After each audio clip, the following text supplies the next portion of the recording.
as a priest, one of the roles of the priest is exorcism. Yes. I get a call from another psychologist and she's dealing with a little child. There's some weird stuff happening in the house.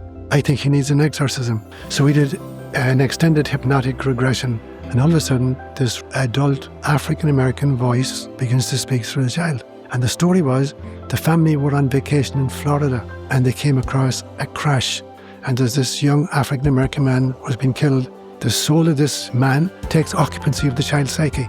And I asked him, can you look around and see if there's any light in the environment? And he said, I can see a light way, way, way in the distance.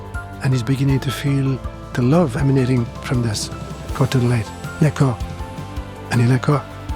And the child comes back, and it never occurred again. God's love shines infinitely, and the light is always available. God is using you to birth a new little child into the world. But that is not the only way in which you're called to be a father, whom you're responsible for, primarily for this little girl, but secondarily for a wider community, and then finally for a cosmic community itself. At the beginning of fatherhood, there's this protective instinct of the father to look after the child. But by the time you become a grandfather, now you're protective of all the children of the world. You have no idea what lies ahead of you, Aubrey. You have no idea what it's going to look like to look into the eyes of your newborn child. It's going to take you places you've never gone before.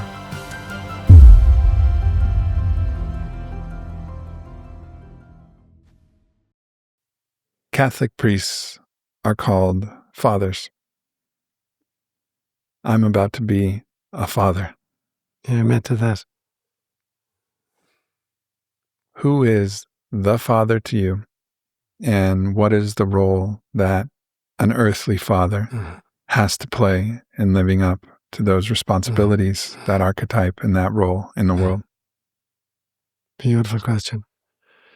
And so I love to talk in story form and a parabolic form, and the greatest teacher and the greatest parabolist of all time was Jesus himself.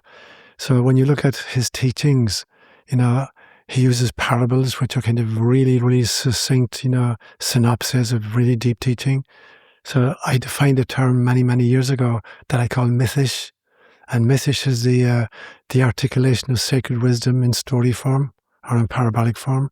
So you go all the way from great epics that take many days in the telling to kind of vignettes that you can tell in 5 or 6 minutes, to parables, which are just, a minute, to a kind of proverbs, which are just one-liners. So you got this level of kind of storytelling all through. And I call that Mythish. So I like to go to the parables of Jesus. And one of the themes he goes back to very frequently comes from an agricultural background. Now, some will have to do with fishers, some will have to do with women baking bread, some have to do with merchants in search of fine pearls or whatever. But there's a real emphasis on agricultural kind of the theme in his life. So one in particular, he says, the sower without to sow his seed. And as he sowed, some fell on the pathway, and the birds came in and ate it up. And some fell on rocks, and it sprouted immediately, lots of sunlight, but it had no root, so it died. And some fell among thorns, and initially it thrived, and then the thorns choked it. And then some fell on good soil, and it produced 30-fold, 60-fold, 100-fold. Those who have ears to hear, let them listen. So I began to think about that then vis-a-vis fatherhood. So the father is the sower of the seed, literally. I mean, even kind of physiologically, biologically, the father is the sower of the seed. So what becomes really important then is, how carefully we sow the seed. The term that was used was broadcasting, from which we get TV and radio. But broadcasting is an agricultural term. You take a bag of seed, catch it in your hand, and you try to scatter it as widely as possible. It's called broadcasting. Now, the difficulty with broadcasting is you have no current guarantee where the seed is going to land. So someone's going to land on the pathway, and the birds are just going to come and take it immediately. So I want to unpack those piece by piece. So essentially, who are the birds in this? Birds, in some senses, are angelic beings. They have flight. They have abilities that we don't have. They have extraordinary navigational capacities. But sometimes they pluck the word out of that's been sown. So that sometimes that we can have false angelic guides who can take the word from us. We think they're angelic, but what they're doing is they're snatching the word. So we have to exercise this extraordinary discernment, of what spirits that we call into our lives. Then he said, some fall on rock and has no depth of soil, but it's held in a warm rock, and then it's being fed by the sun, and so it sprouts, but it can't send down roots. So this is the kind of the temptation to kind of adopt a spiritual path, and get really excited about it, but then it proves too difficult and we give it up, let go of it. And that's a temptation for us as fathers, as receivers of what the Father has to offer. And the third one, he says, it falls among thorns, and it grew up initially. It's getting the same nutrients that the thorns are getting, but then there's a competition for resources, and particularly a competition for the ingredients of the soil and for the sunlight itself. And so they get choked out. So that's a situation in which, as the Father has sown his seed, that there's a competition to kind of grab the resources offered by the sunlight itself. So be really, really careful that we choose our spots wisely, and then that we have access to the Father's love, the continual love, the sunshine. Because I believe that the sun is the chief driver of evolution on our planet. I really believe that. We know that there is more information contained in 5 minutes of sunlight on planet Earth than is contained in all of the libraries of planet Earth. Every 5 minutes, the sun beams all this information at the planet, which allows us to continue to evolve. And so there's this competition for the Father's love. And so the Father has to be great enough that, he can't particularize the love. That obviously there are ripples and waves, and that as a father to be, your chief concern is going to be about your own baby. But you're going to be invited to be a father to a wider community. You're going to be invited to be a father of perhaps a global community. You're going to be invited to be a father of a cosmic community. And so there's this extraordinary journey from the egoic protection of self to the kind of the ethnocentric looking after my own tribe, to the ecocentricity of looking after the global population, to the cosmocentric notion of looking out for the entire universe itself.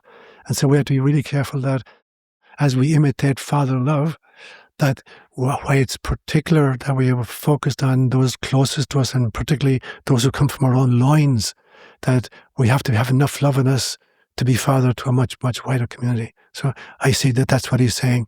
And he says that father then will produce 30 or 60 or 100-fold. Depending on how open you are to fatherhood, you will begin to kind of be a protector of, a nurturer of, and a provider for not just your little girl who's coming in June, God willing, but to your people who listen to your podcasts, the people you interact with in, your teachings, and the kind of the connection that you have to Gaia, Sophia, and the connection that you have to the cosmos itself. So to be big enough to be a father to all those, because you're an articulation of source, you're a bite-sized piece of God, you're a holographic fractal. So you contain the totality of the source itself.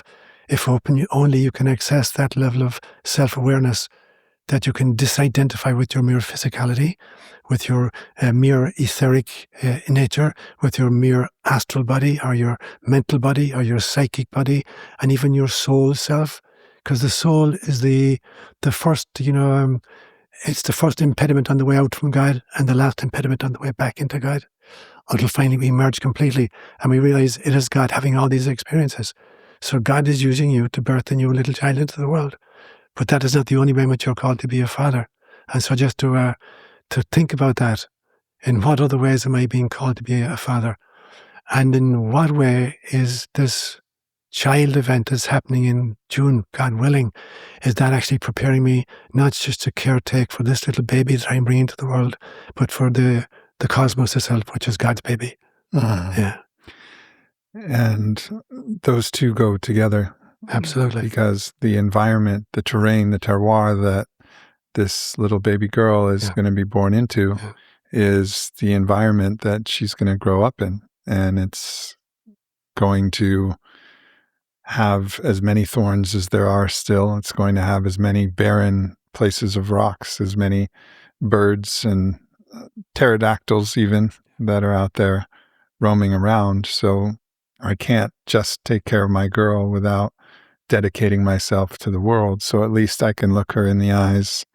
And when she says, like, Daddy, why? Yeah. Why is the world so cruel? And I say, I don't know, my love, but, Daddy's doing his best. And then I've given it everything I got. And, that's what I really feel is, yes, like that pure, unconditional love, and also the willingness of the Father to say, you're perfect as you are, and you can do better too, little girl. Like, there's more in you. And I think those are something that the Father says in the same word. Like, I love you just as you are, and there's more. Yeah. There's even more. Yeah. And to hold that personally and universally is really, as I look into what this next phase is going to be like. But first, I feel like I need to be a good father to myself.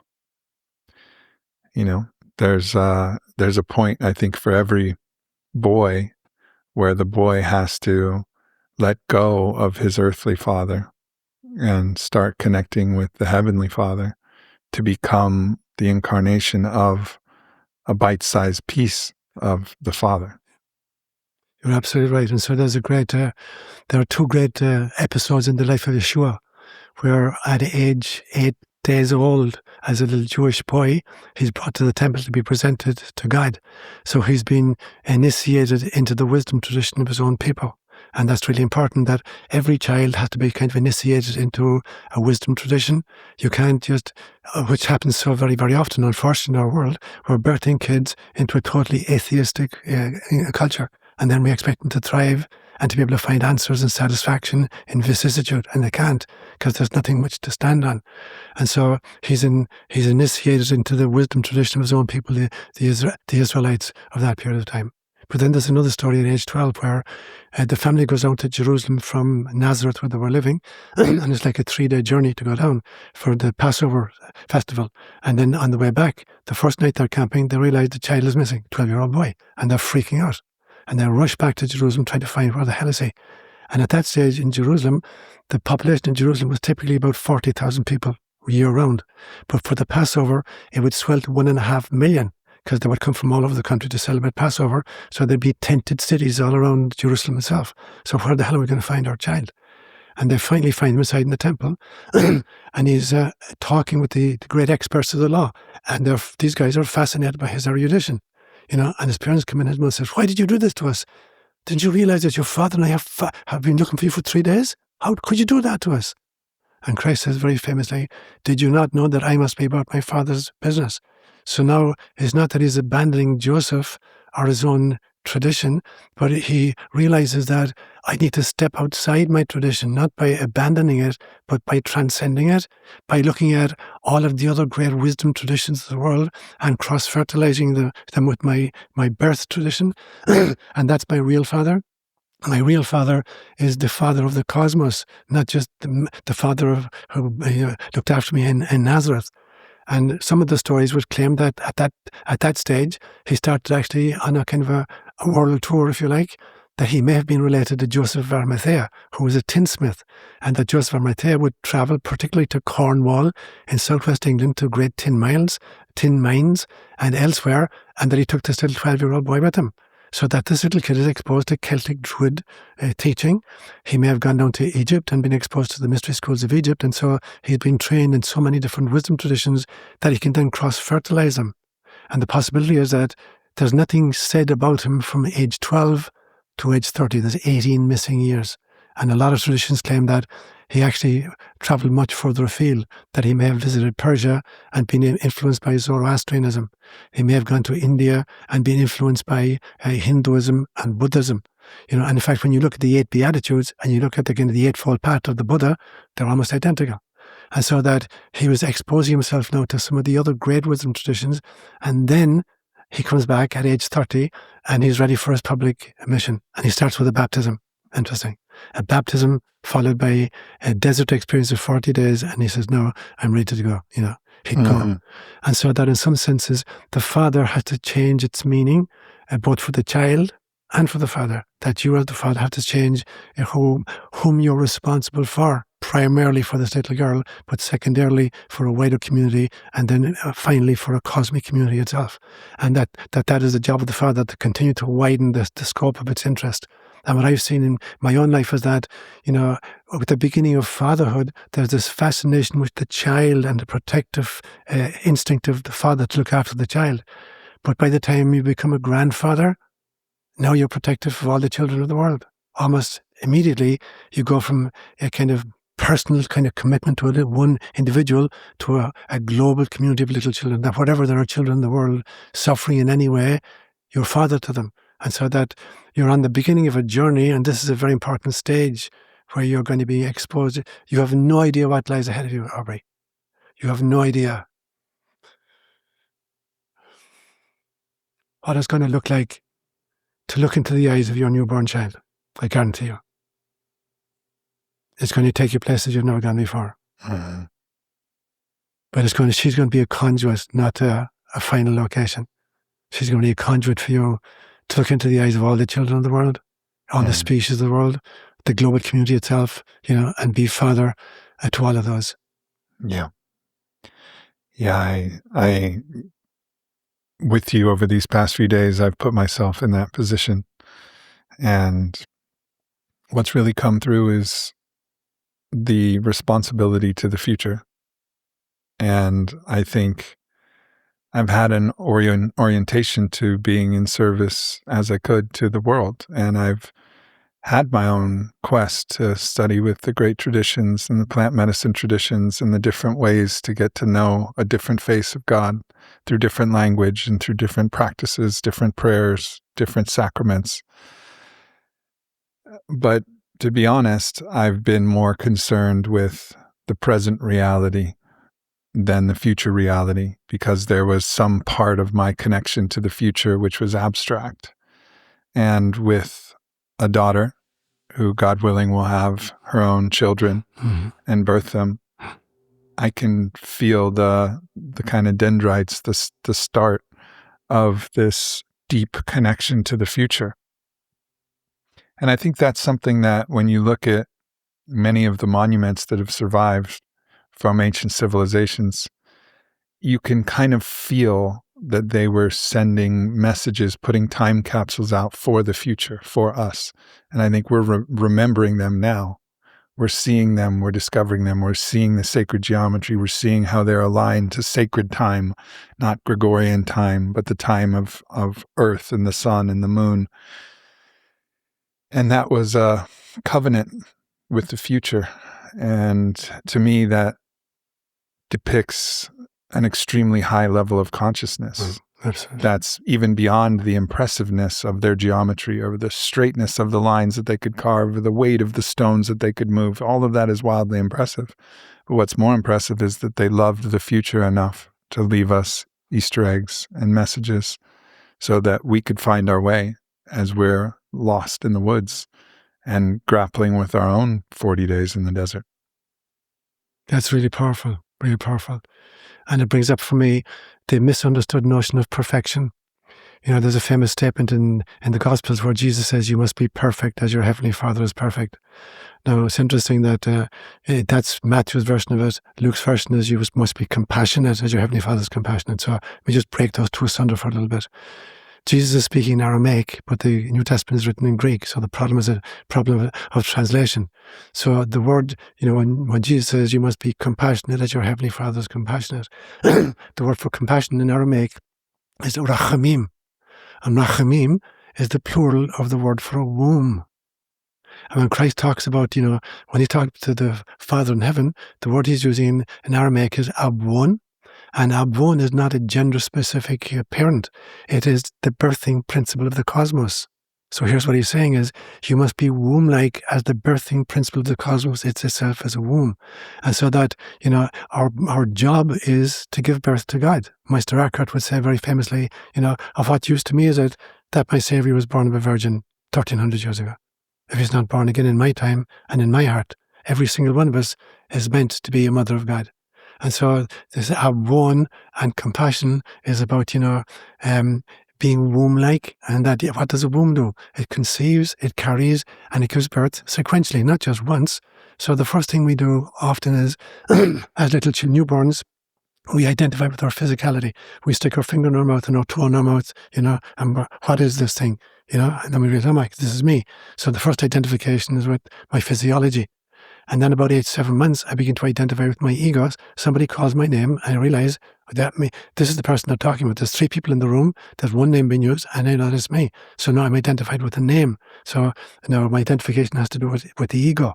And then at some stage, I begin to identify with my emotions. I think I am my emotions. Then I begin to think I am my thoughts. Then I begin to think I am my profession, or my reputation. And I'm none of those things. I'm a bite-sized piece of God who volunteered for incarnation in order to be a birthing principle of the cosmos. That's what fatherhood really means.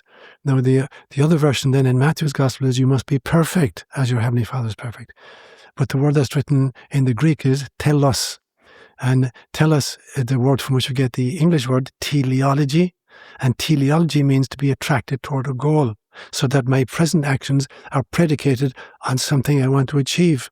And so perfection is not about a stainless steel sinlessness. It's been radically committed to the purpose for which I incarnated. When I said, Hineni, here I am, send me. That's what perfection consists of. And so it becomes really, really important then that I'm preparing the future. When you talk about those beautiful images of the messages that they gave us from the distant past, because they knew the circumstances in which we were going to find ourselves, and they were like breadcrumbs to help us not get lost. And so your daughter is going to be a teleological agent for you. She's going to allow you to look at the future and prepare her for the future, and then you have to become a prophet. And we misunderstand what prophecy means. A prophet is not somebody who predicts the future. A prophet is somebody who prevents the future. That's what the job of a prophet is. A prophet can see clearly where we're headed and say, this is where we're headed. Now, if you don't want to go to that destination, here's some changes you need to make. And that's the great function of the prophet, to give us alternative routes to the future. And so that's what it means to be a father. Then to be perfect is to be able to create an alternative route to the future for your daughter and for your grandchildren and your great-grandchildren. Because at some level view, when you operate from your source self, you can see the trajectories, you can see where lines are going to move, and the possibilities of the conjunctions of circumstances are going to lead to particular kinds of outcomes, some of which are good and some of which are not good. And so you're going to try to load the dice for your child and for your grandchildren, so that they're continually choosing kind of options that create peace in our times and love amongst us. So that for me is just the beauty of the signs we've been given by past prophetic figures in all great mystical traditions. Mm-hmm. Yeah. We just went through a beautiful baptism, and never in my life did I think I would go through a baptism until I met you. But it was beautiful, and I felt the power of it, and just a line of demarcation. I've gone through many very sacred and real ceremonies, and this is as sacred and real as any ceremony I've ever been through. And that's also a choice to give it that power and authority. It's not going to do it on its own.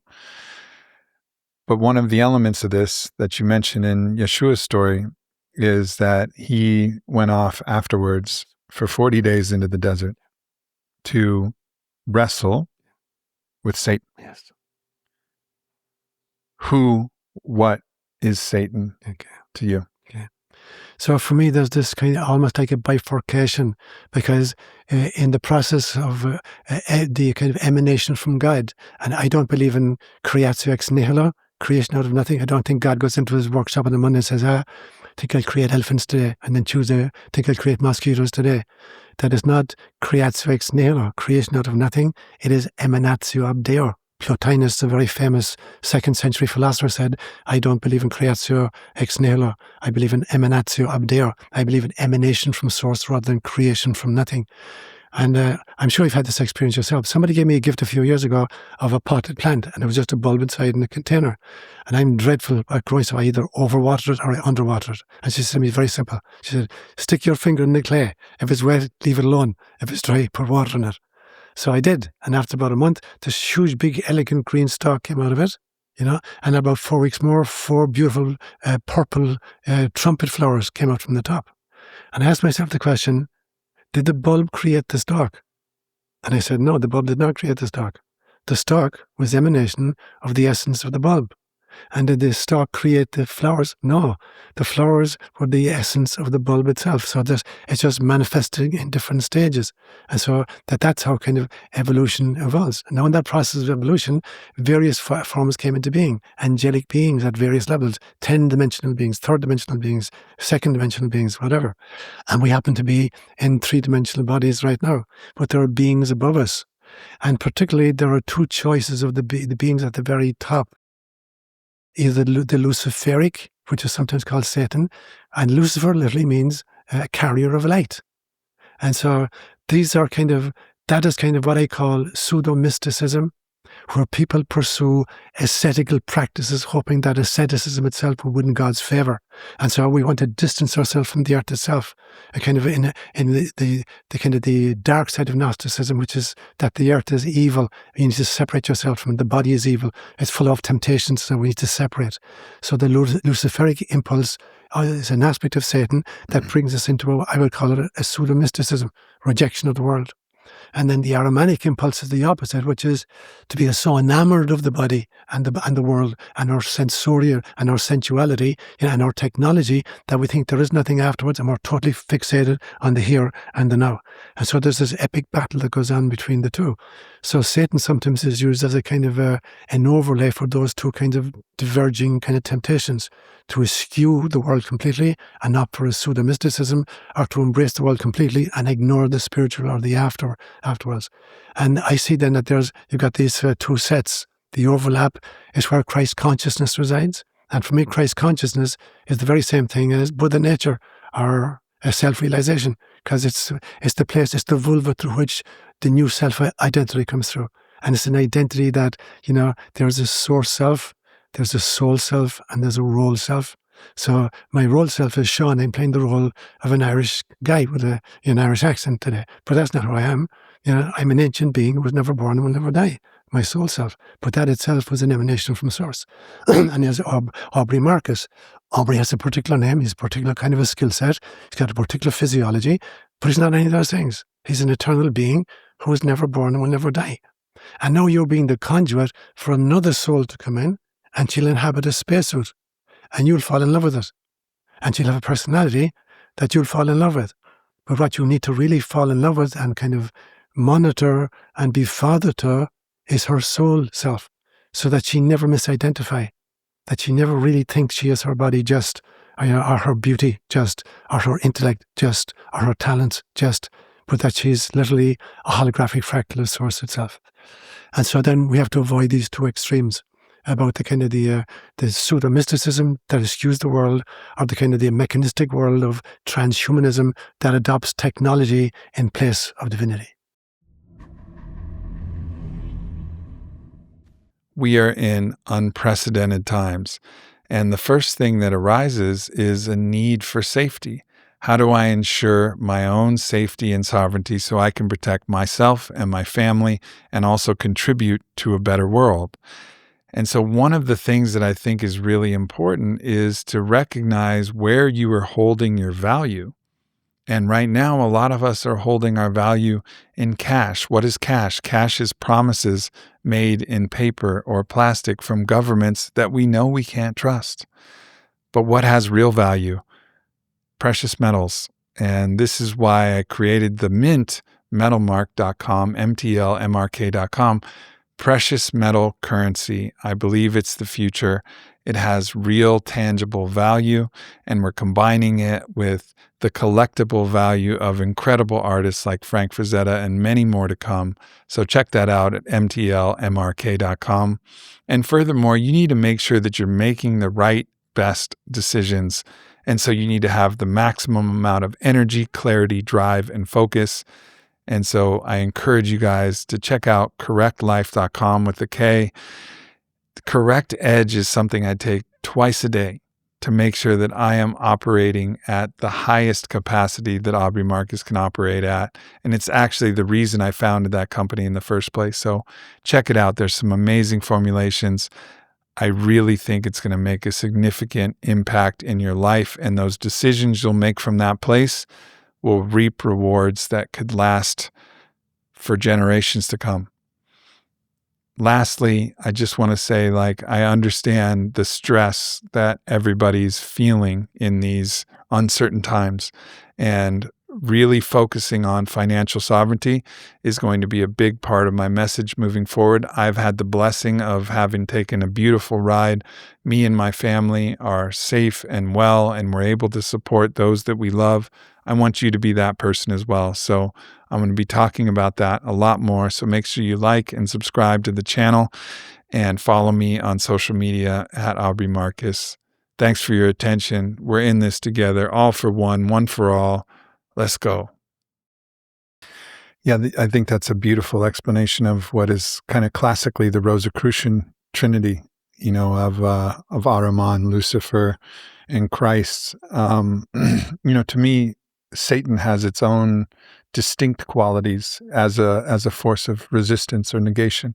This thing that's actually both deceiving, and deception carries through the Luciferic impulse to eschew the body and just go into this pseudo-mysticism and, be holier than thou and just only rise to the light and ignore the beauty and the bounty of this sensual, erotic world that we live in. And then the other side, the Ahrimanic, to reduce everything to its what can be weighed and measured, and again, eschew the holy and the sacred, flame of the divine that can allow us to rise like a hot air balloon into the ethers. So yes to both of those. And then there's another force that's just a deceiver, something that seeks to actually take our God-given potential and diminish it and invert it. And to me, that force will work as hard as it can to actually do the opposite of what we're striving to do. Absolutely. And it'll use many different tactics, lies. It'll use a voice in our head to berate us. And, in the new book that I'm about to turn in now, I've just named that force anti-you, which includes all of these different elements, the seducer, the reducer, the separator, all of these different elements that I've felt in my own life. And I've been in my own, contestation with this force. And it's been a lot longer than 40 days in the desert. It's more been 40 years in the desert. I remember my first encounter with something that was just so strange to me. I had a beautiful family. Yes, there was divorce, and yes, there was some challenges, but I loved my life and everything was good. And I remember I walk up to a ledge and I just hear this voice that says, "Jump." I was like, what the fuck is that? Yeah. Where did that thought come from? And I asked my dad. Yeah. And he gave a psychological answer. He said, well, Freud talked about the death impulse. But there was something else that I could feel resisting me, and I've tracked it. And ultimately that force, I believe took my father, and so I've dedicated a big portion of my path to exploring and excavating what that is. And that process continues, I think. But also I read a quote that you said, and you put it on your Instagram actually, and I thought it was really beautiful. And so I'm gonna read it here. You probably remember it. Whoever Satan is, we are meant to work with that reality in order to grow spiritually. And that to me has been the ultimate lesson, is that this is the iron that sharpens iron. Absolutely. Like, this is the force that drives us to our own greatness. This is Magic Johnson and Larry Bird. It's Riddick Bowe and Evander Holyfield. It's the great rival that by the act of contestation and competition with that force, it actually is a force that drives evolution. Like, we need that resistance. We need a workout that tears our muscles down so we get stronger. We need the cold so that we can build the resilience in our mitochondria to give us more fuel. Like, we need this force, actually, and we cannot let it win. And that kind of commitment to contest with those forces in all of its many faces has been a big dedication of my life. And I think recognizing the gratitude ultimately for the opponent, the adversary, and saying, like, thank you. And, like, it's like a bow across from a dojo mat, like, bring your worst and I'll bring my best. And, we'll see what happens. That's beautiful. So it reminds the great story in the Hebrew scriptures, the book of Job. which was actually written about the time when the last 2 tribes of Israel are in exile in Babylon, and they come under the influence of Zoroastrianism, which has a huge influence on Judaism subsequently, and therefore on Christianity subsequently. And the story of Job is basically a very simple Semitic tale of just 3 chapters, but they split it after chapter 2, and there's 39 chapters in between, which is kind of philosophical and theological reflections on a very simple Semitic tale. And the Semitic tale is just about, a very, very righteous man called Job, and he had sons and daughters and herds and people working for him, a very, very, very, very well-off man, and very, very religious, very dedicated to his God. And there's the sons of God meet in heaven, and God says, "What do you think about my servant Job? Isn't that something?" And Satan says, "Easy for him. You've blessed him. You give him lots of herds, great kids, very, very wealthy man. He's got servants. Why wouldn't he?"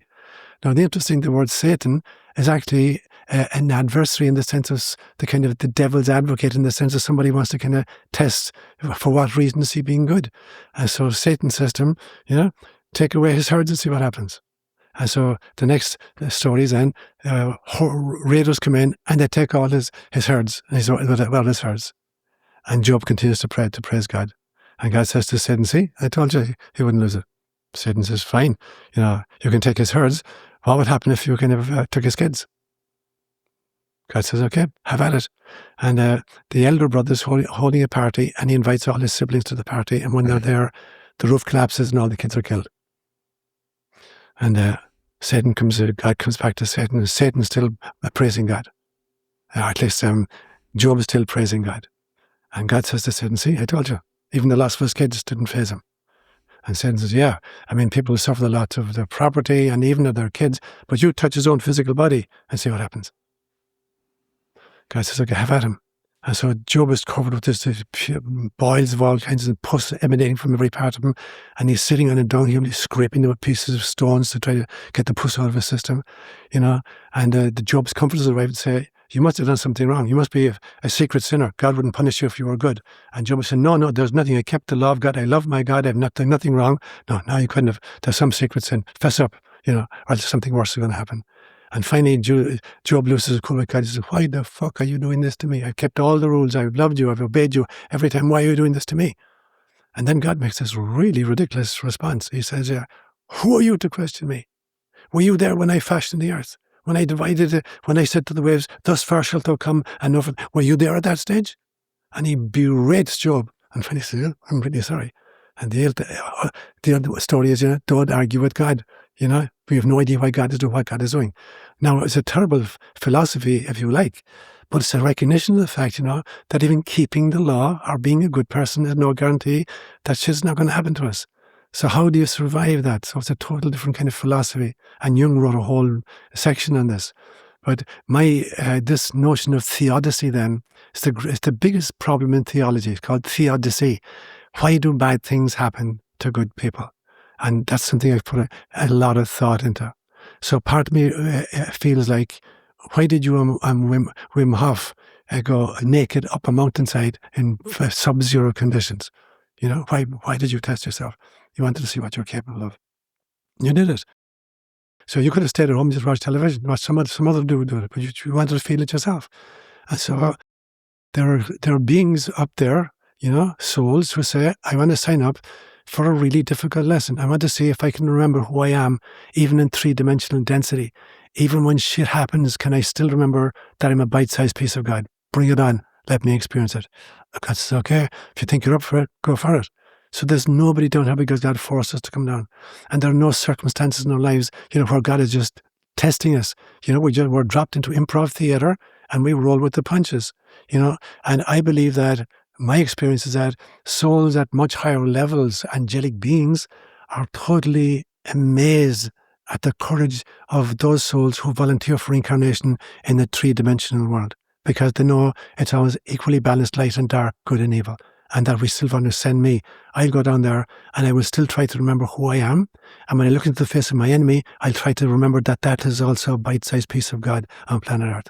And so we're testing ourselves with different kinds of vicissitude, and the objective of the exercise is always the same.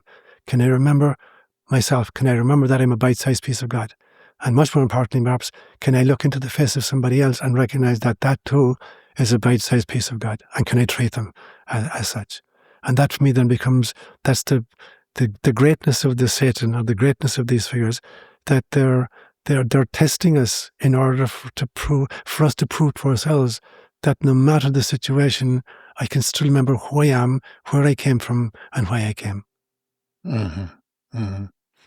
That, as an operating philosophy, is probably the most important and valuable operating philosophy, is to say, whatever happens, it happened for me.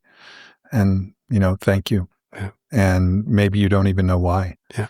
But that is a choice. I think Viktor Frankl was right when he said that that's the last of the great human freedoms, is the ability to choose your attitude towards any given circumstance. Absolutely.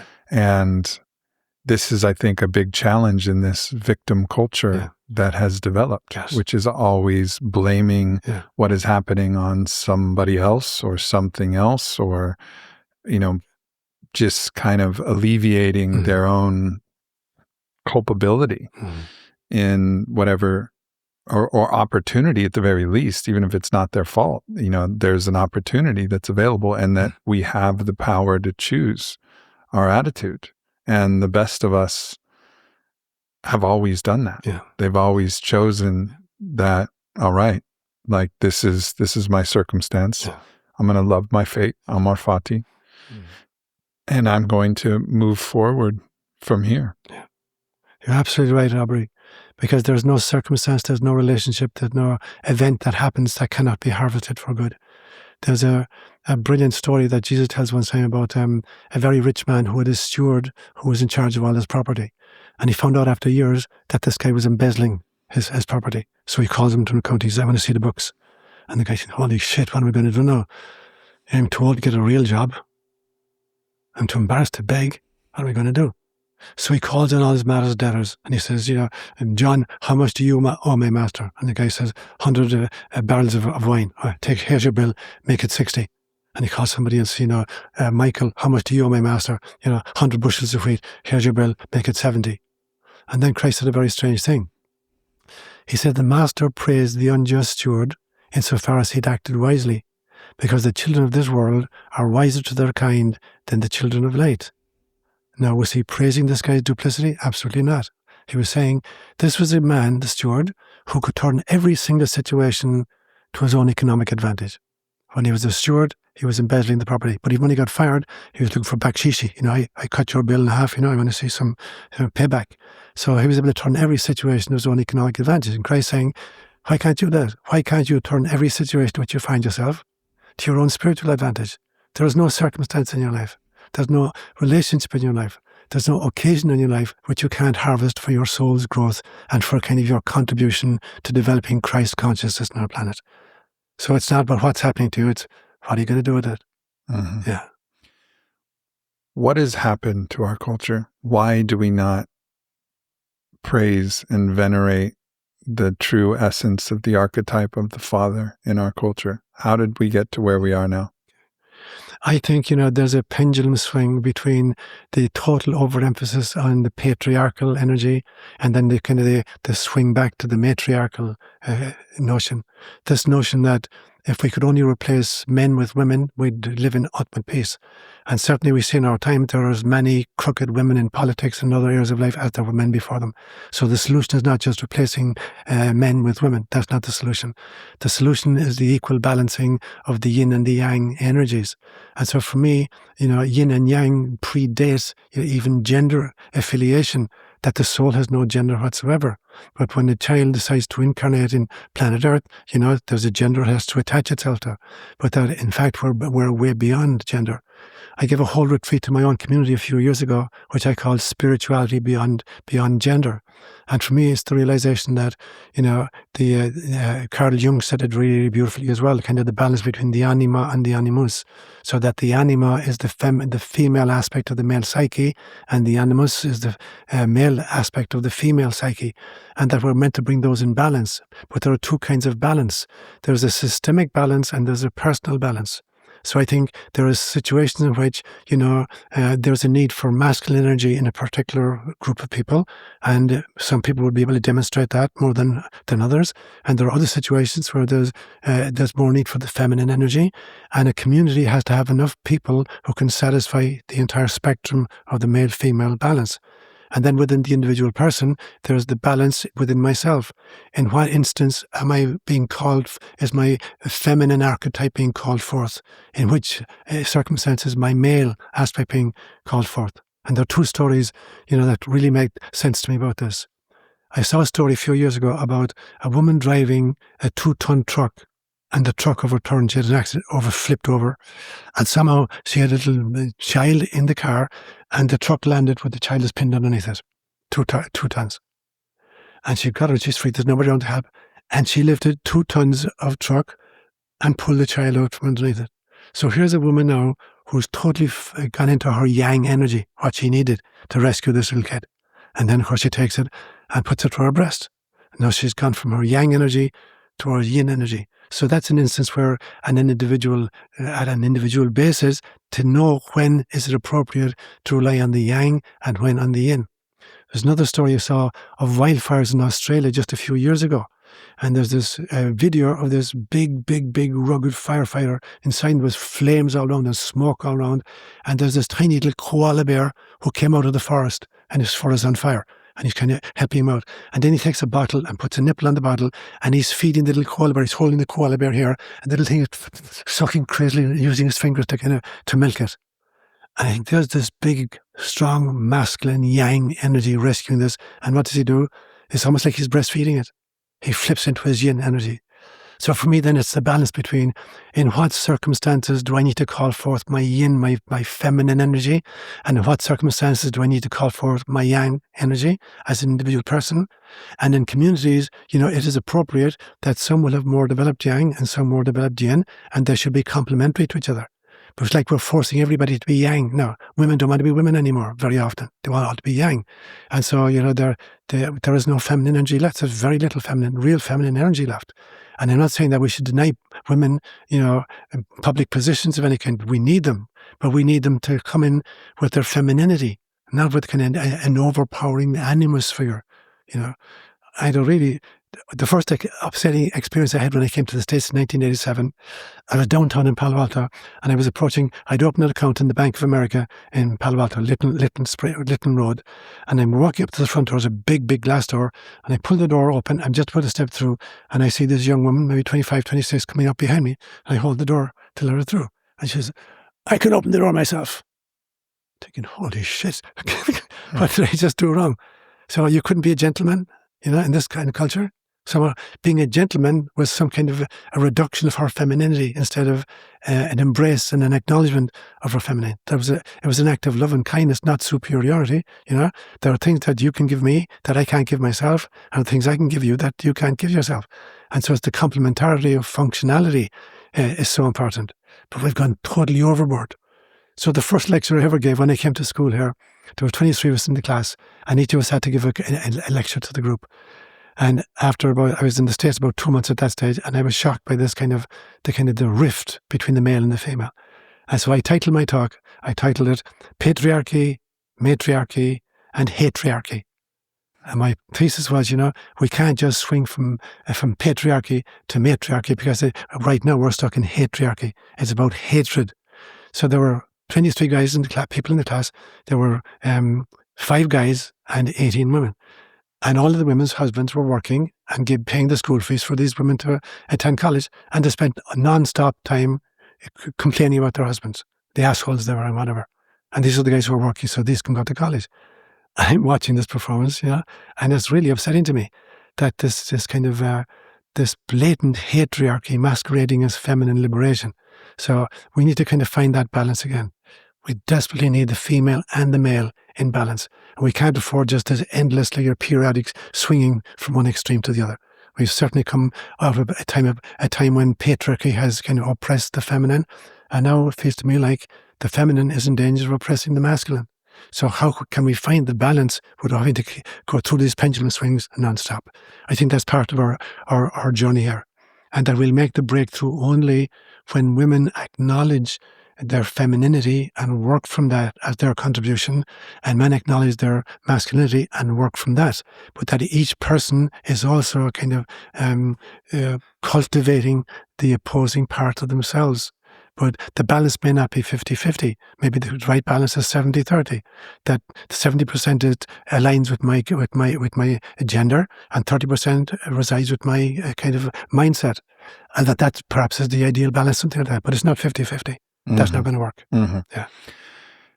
There's a seed of something wise in this whole gender discussion that's now been raging, and I think probably reached its zenith a little while ago, although you just told me a story about something that happened in Ireland, and you can maybe touch on that. But the seed is the soul doesn't have a gender. Yeah. And that actually we're all a unique mix of many different percentages and micro percentages and little quarks of femininity and masculinity, and we can cultivate these.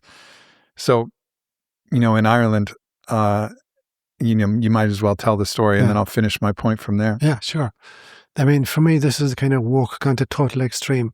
It's bad enough here that they're claiming, I don't know what the current version is, LBGTQU something plus. A piece of legislation went through the Irish Parliament about 5 or 6 months ago. The Irish Parliament is called the Dáil, and they passed a piece of legislation which formally recognizes and legislates for 57 different genders. And as this woman was reading out in the Parliament, so that it could be approved by the group, she couldn't even pronounce half of them, and I had no idea what they meant. But somehow some genius came up with the idea that there's not 2, there's not 3, there's not just 5 or 6, it's actually 57. And the Irish Constitution has to recognise these 57. And each person who self-proclaims in one of these 57 categories must be given the same rights and privileges as everybody else. But not just equality before the law, primacy over the law. That their agenda is much more important than the 95% of people who identify with their sexual organs. I know I'm a man because I got a penis and a prostate. So somehow this tiny minority, it's not even that the tail is wagging the dog. It's like there's a single hair on the tail of the dog that's wagging the entire dog. So this kind of craziness that we can't recognize, what is a man. This idea that you could have a 250-pound, 6'4" man competing on a basketball court, with a 5'2" woman, and claim that that's okay. So what we're looking for equality of outcome rather than equality of opportunity. If you have equality of outcome, then you're reducing everybody to the lowest common denominator. So there'll be no great athletes anymore, no great intellects anymore, because you're trying to get equality of outcome, and it's impossible. You have different inputs, you have different abilities, you have different interests, and it's important that everybody has the same opportunity, but very, very quickly you'll find out, who's going to make it to the NBA finals very quickly. It's not somebody who just grabbed a basketball for the first time and doesn't know how to dribble, but he needs not just equal opportunity to demonstrate his ability, but equal outcome. If he's not getting the same number of points in the game, there's something wrong with the game. There's not something wrong with him. It's the game is wrong. So you got to change the rules of the game to make sure, that this guy gets the same number of points as, Michael Jackson or somebody. I'm getting the wrong name. So who's the Jordan? Michael Jordan. Yeah. Yep. Yeah. I mean, maybe Michael Jackson could hoop. I don't know. He would definitely do it with some style. Doesn't struck me as a great basketball player. Great shuffle, but no. Yeah. I think the ridiculousness to me is that they're taking an idea which has some truth in that we are a unique gender. However, to make 57 is absurd. Yeah. There's 8 billion, actually. Yeah. So if there's 8 billion genders, however many people there are that many unique genders. Yes. And guess what? Your name will suffice to describe your unique mix of masculine and feminine energies.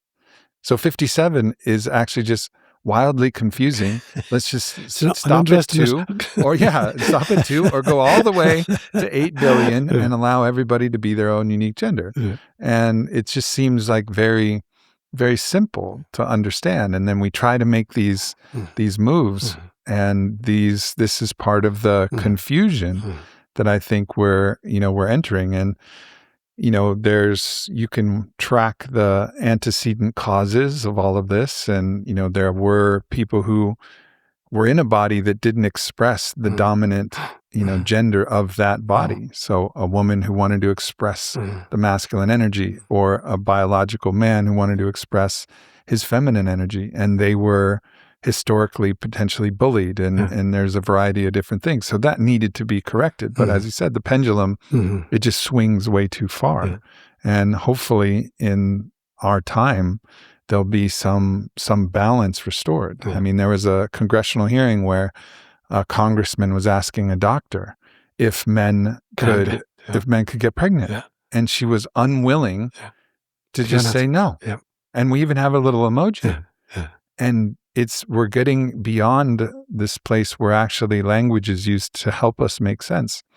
Language is used to confuse us. It's like Orwellian doublespeak. And everybody's having to use the appropriate doublespeak, lest this mob will come and just launch pixels and attacks and try to keep us in this strange state of confusion. And it seems like there's this force, this satanic force even, that wants to sow these seeds of dissent, separation, confusion, to keep us from uniting and as one people. And as one people, then we can represent one Gaia, and then we can all be working together, and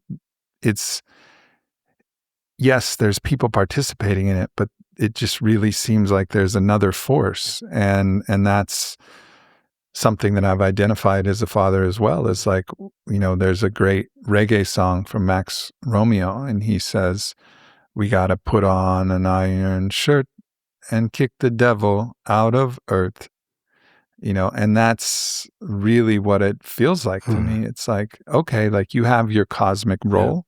Thank you. And not here, not in my home, not in myself, because the best place to go find the devil is in the mirror. Like you want to know, like go look in the mirror. You'll see all of it in there if you look carefully enough, and you have the humility and the courage to look. You'll see all of it. And so kick it out of your own home, your own vessel, kick it out of your family, and then eventually push it out and say, go for it, have at it in the cosmos. We appreciate you, but not here, not right now.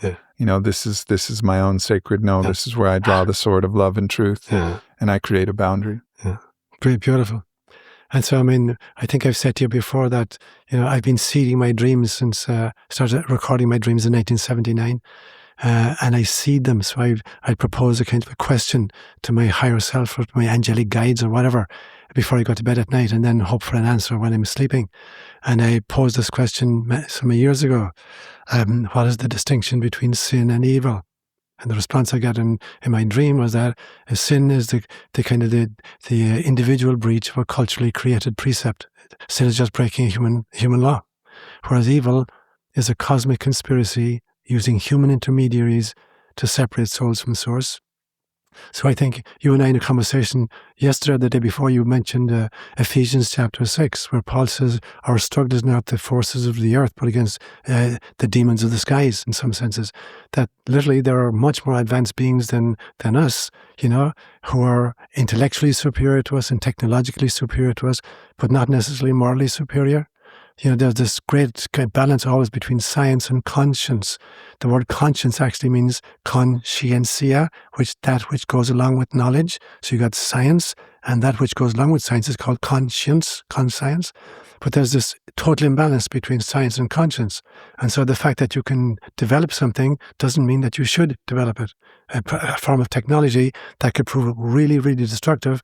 The fact that you can intellectually develop it doesn't mean that sociologically you should go ahead and do it anyway, having no idea of what the outcome would be. Are you saying that the Wuhan lab shouldn't have developed COVID-19? Let me revisit that. Come on, of course. Exactly. That was a great idea. Exactly. It's deadly. It's absolutely deadly.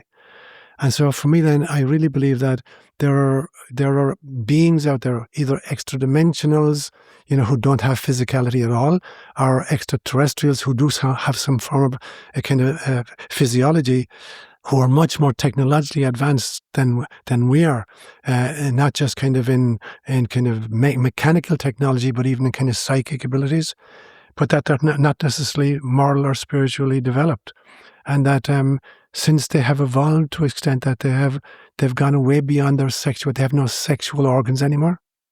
They don't feed themselves anymore. They're not using food, so there's little slit from hormones.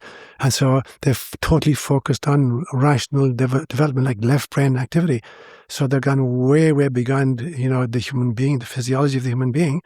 And the only way they feed themselves, they're fed energetically by creating, war, rage, anger, jealousy, all these kinds of things. And that the energy generated by those is actually their food. That's what Like nourishes parasites. them. Yeah. Parasites. Total parasites, energetic parasites, totally. And so they're fomenting all kinds of occasions on planet Earth to divide us. And the most extreme version is kind of global conflicts. But they've gone right down to kind of basics, entertainment. Take over the entertainment industry and indoctrinate little children in pornography. Take over kind of the family, split the family. Parents have no longer the right to determine, what the kids are being exposed to in schools. So a child can determine to change gender, and the parents are not even advised about it. Children can be inoculated with the parents' assent. Parents themselves are forced to take inoculation if they want to go to a movie or kind of a venue of various kinds. So it's like we're splitting the most important unit is the male-female bond. And they've been hell-bent to suppress that, to create division between the male and the female. The next level up is the family system. Let us split the family system, and they're hell-bent on doing that. The next thing up is kind of the communities. So how do you split communities? Then next, how do you split cultures from each other? Then how do you split nations from each other? Then how do you split, humans from nature itself? So again and again and again, they're looking at all the kind of the weak points, which heretofore had been our strengths. And now they're kind of sowing dissent in all of those arenas. And so it's a calculated algorithm. And it's now reaching proportions where, even little children are being indoctrinated by everything to which they're exposed.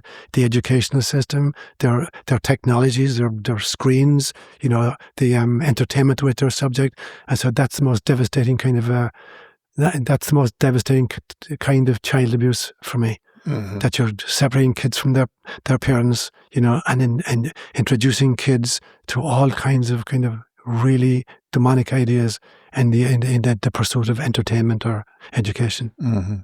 Love is inherently subversive to the ideology that of separation and divisiveness and the ceding of control, because love actually is what inspires the hero.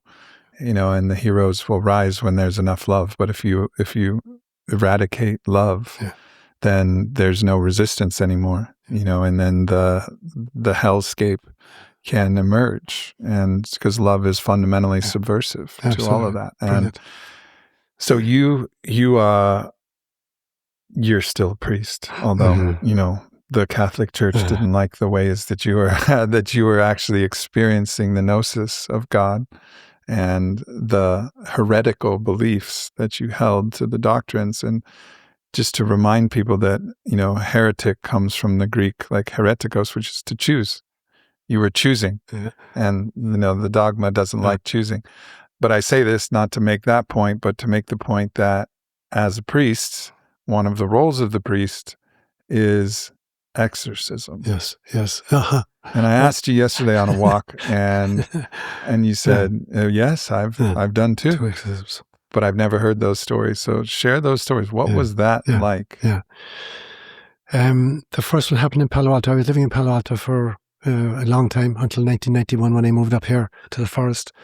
But I had a community in Palo Alto, came to church 3 days every week, Thursdays, Fridays, Saturdays, 4 days a week, Thursday, Friday, Saturday, Sunday. And then I was up here for the other 3 days.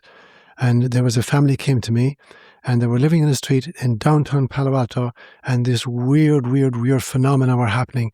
They just see these weird shapes on their windows. So initially they thought there was foliage outside the windows, they had a bush outside that was creating these shadows and things. So they cut down all the bushes, and these weird shapes still started coming. And then stuff started happening inside the house, like the woman's hairbrush sitting on her desktop in the bathroom spontaneously went on fire. And so they were really freaky, and there'd be these kind of weird noises in the house. So they asked me if I do an exorcism for them. And it was located exactly 1 block from a funeral, what do you call it, a funeral parlor? What's the word you use here for it? A funeral home. A funeral home. It was 1 block from a funeral home.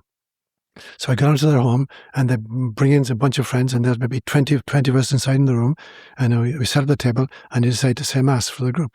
And we get to the consecration, the kind of the high point of the Mass, where the priest says, this is my body, hey, hoc est enim Christus, hoc est enim corpus meum, this is my body. We get right to that, and all of a sudden there's this horrendous crash, and everybody jumps. I didn't hear a thing. I heard nothing whatsoever. Everybody in the room is jumping and screaming right at the moment of the consecration. And I heard nothing. And that was the end of it. All the phenomena ceased. From then on, they continued to come to Mass in the church, on a weekly basis. It never happened again. So whatever the Eucharist did at that moment of consecration, the forces that were taking it over, and they may have been coming from the funeral parlor, I have no idea what the origin was. But suddenly, the experience of the real presence, and I'm not saying that the host actually contains the kidneys and the big toe of Jesus Christ, but that it creates an altered state of consciousness in which, your ascended sense of self encounters the ascended Christ consciousness. And that meeting proved to be so upsetting to whatever this energy was, that it screamed, and everybody heard it, and everybody else screamed, and that was the end. It never happened again.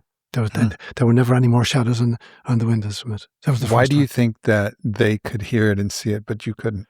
I felt like I was so engrossed in. For me, Mass is when I say Mass, and I've been saying Mass for 53 years, and I say Mass sometimes here on my own. There's nobody here except myself, but it creates this extraordinary altered state of consciousness for me, that I know that I'm having a Christ encounter with the Jesus of Nazareth, who I think was on the planet many times before. I think the Buddha was a previous incarnation of the same soul.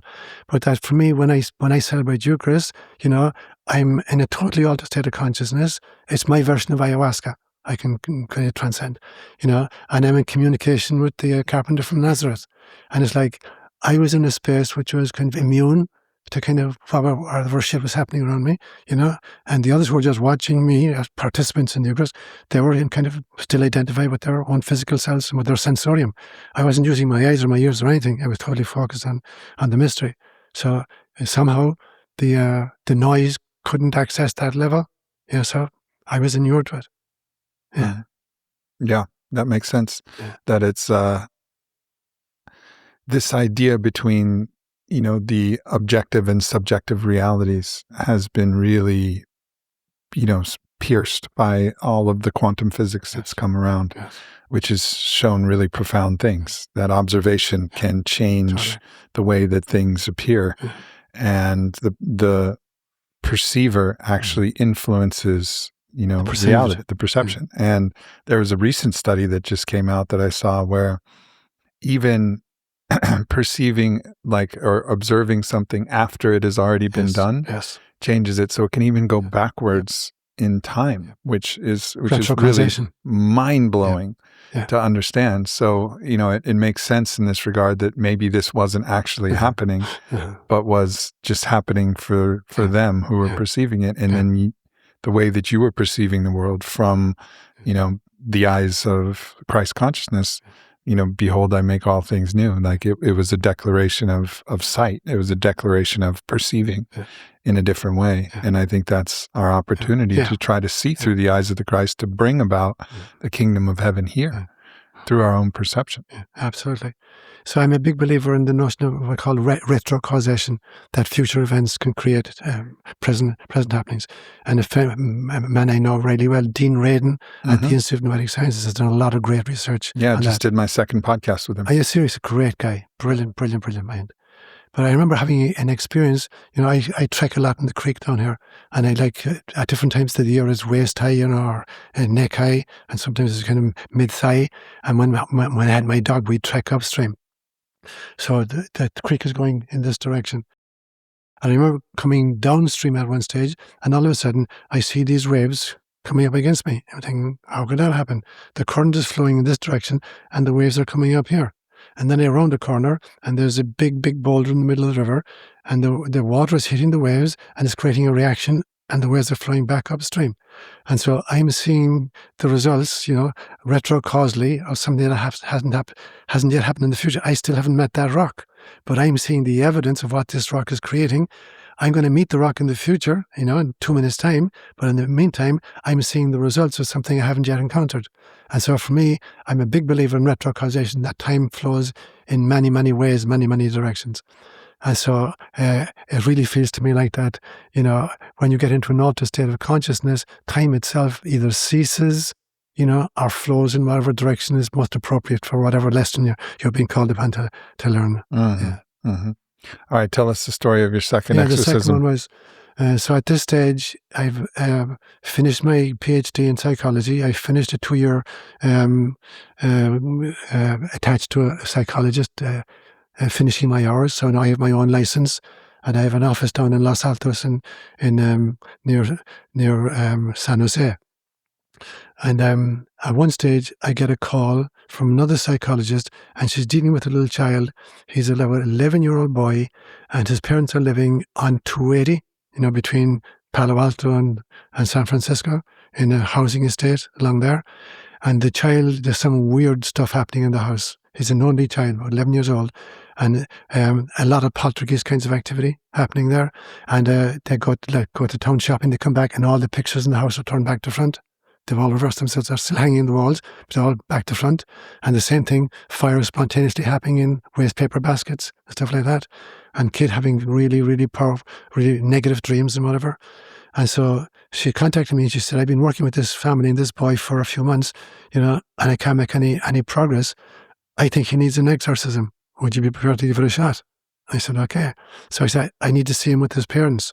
So the parents come down. So there's a little boy, about 8, 9 years old maybe, and the parents. And so I do 1 or 2 sessions, and I'm trying to get the background and the feel for who this kid is. So I said to them, would you be comfortable with me hypnotizing the child? I trained in hypnotherapy for a year when I spent in London. Would you be comfortable with me hypnotizing the child and finding what the root causes should be? And they agreed to it. So we did an extended hypnotic regression with the child, and the parents are sitting there. And I go into the child and I ask him, can you bring me back to the first time when this kind of upsetting situation was beginning to happen? And all of a sudden, this really, really adult, male, African-American voice begins to speak through the child. And the story was, the family were on vacation in Florida, and they were driving back to the airport, and they came across a crash, and traffic ground to a halt. And so they're inching past the crashed car, and there's this young African-American man who's been killed in the car crash. And he spots this little child looking out the window at him, and the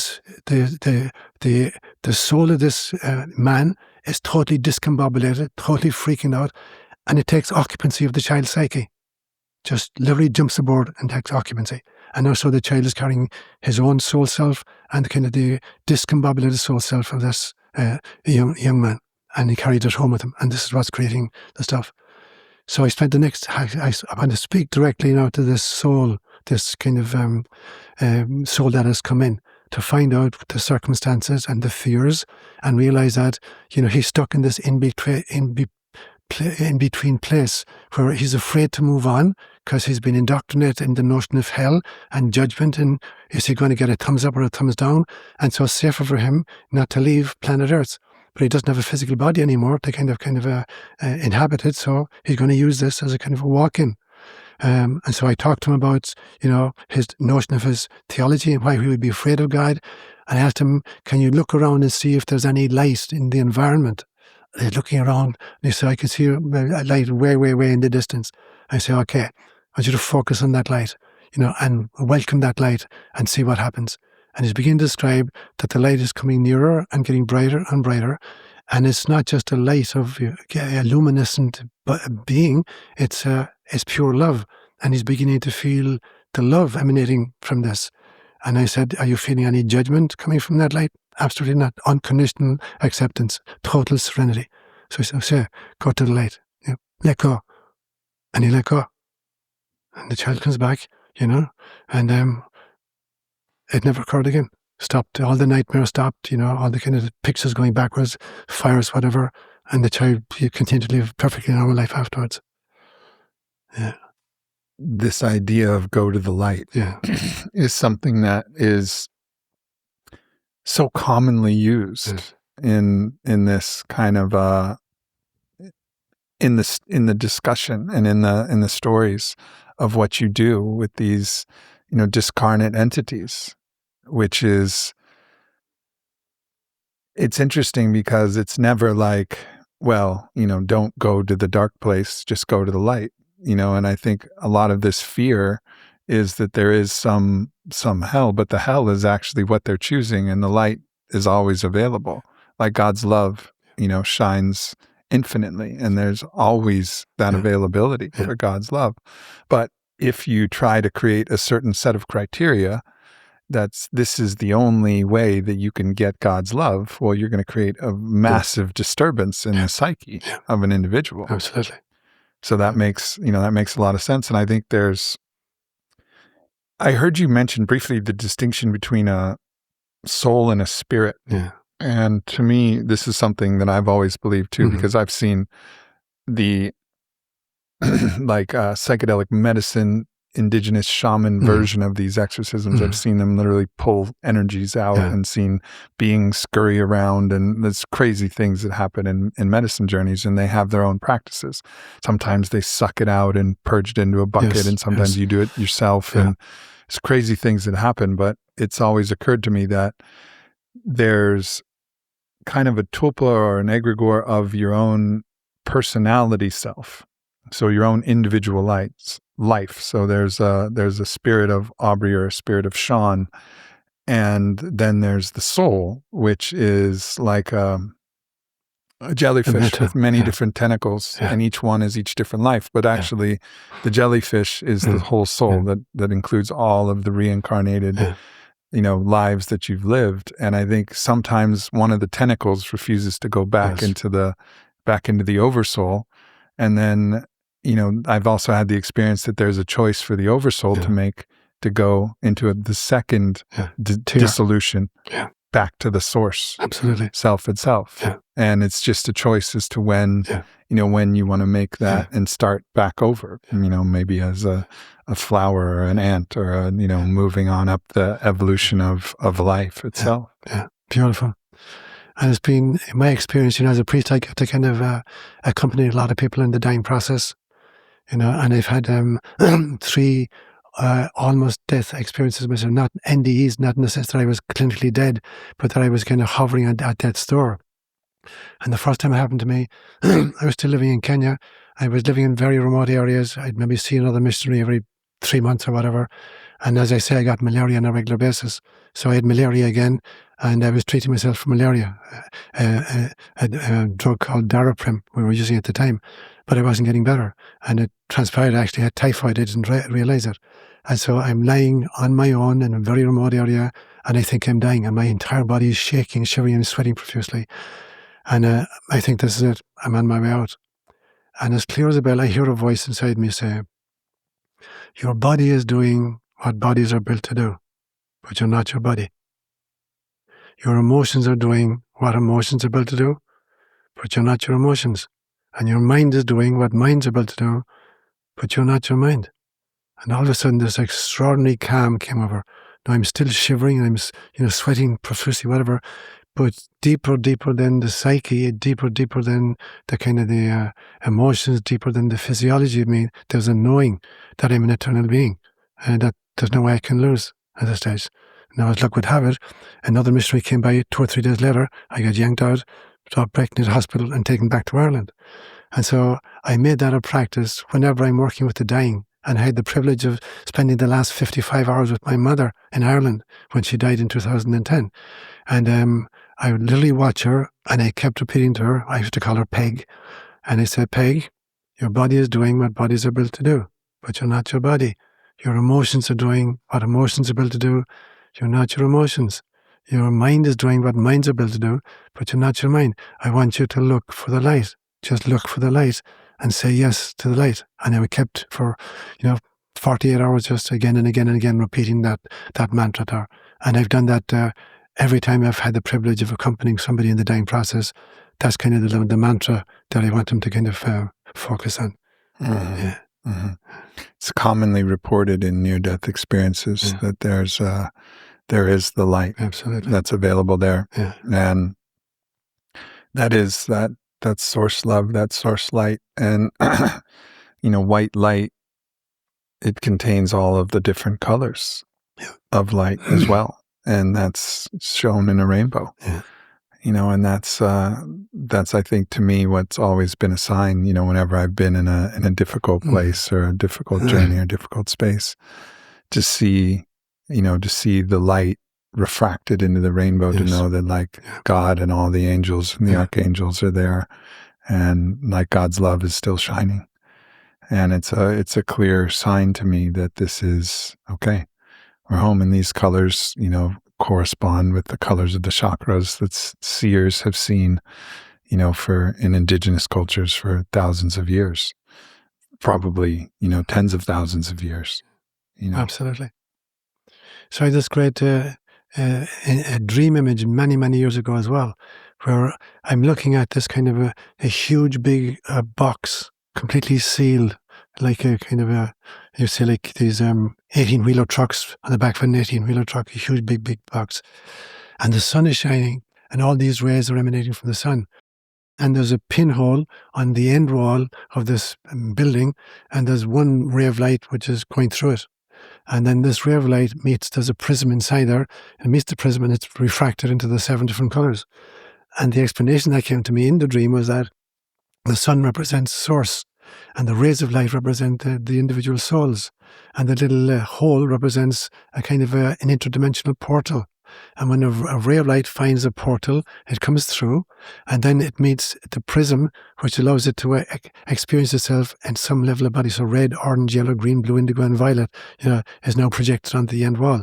And they're the various kind of bodies we experience during incarnation. And so the message I was getting is, choose your color, which color. And what you read from me the other night was so powerful, looking at the importance and the value and the contribution of each of these colors, the rainbow.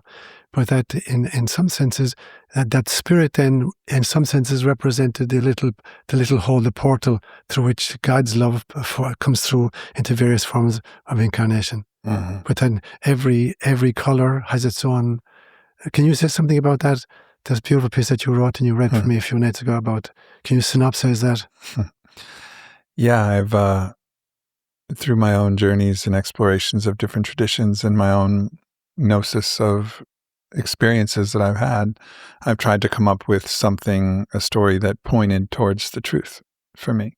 And not that it is ontologically true, but that it was a guiding story and an orienting story that I think you can learn a lot from the biblical Genesis story, but you have to have a particularly finely tuned mind in order not to get confused, because there's, I think, a confusion of what is the God voice? Is this God voice a projection of repetition compulsion, or is this actually the God voice?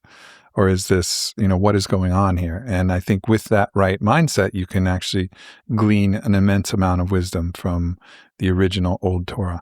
But without that, it's very easy to get confused and lost in a lot of traps. So I wanted to make a story that was still evocative of our own imagination. And in this story, it's, and I'll try to, synopsize it, quickly, but ultimately in the beginning, there is the mother of all. And the mother of all exists in this unconscious, milky white substrate. And I borrowed the milky white substrate part from this Gnostic belief that this is actually the source before it differentiates and creates.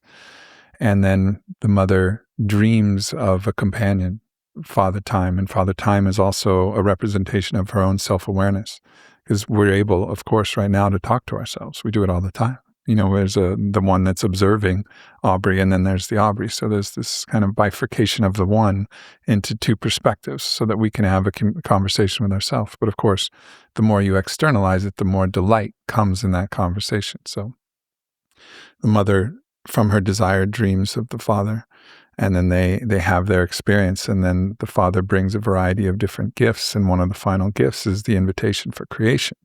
And in that creation, she can draw all of the light that is possible within this milky substrate of both everything and nothing, light and dark. It's all just source.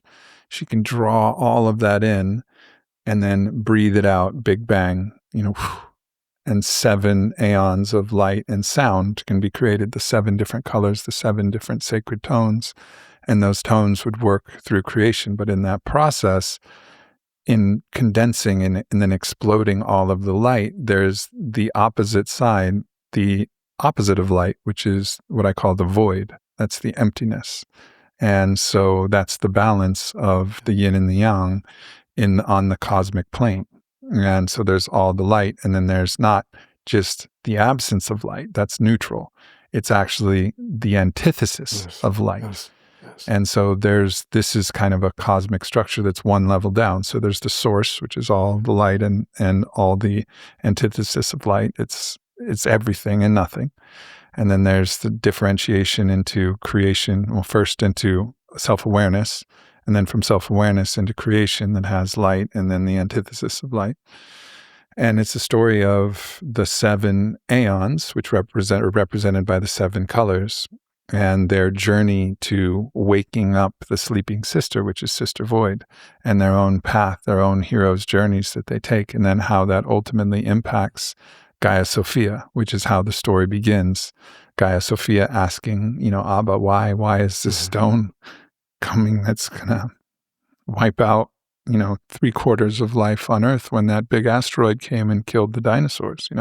I just think of a mother who'd spent all this time creating all of these beautiful children, and this was an extinction level event. And so the story starts with that, and she's asking, like, why, Father? And he tells you the story, and the story is a story of error and forgiveness, of compassion and discretion, and the journey towards love and acceptance and embracing of what creation is and all of its mystery, and the duality of the void and the light, and the mother and the father and the child.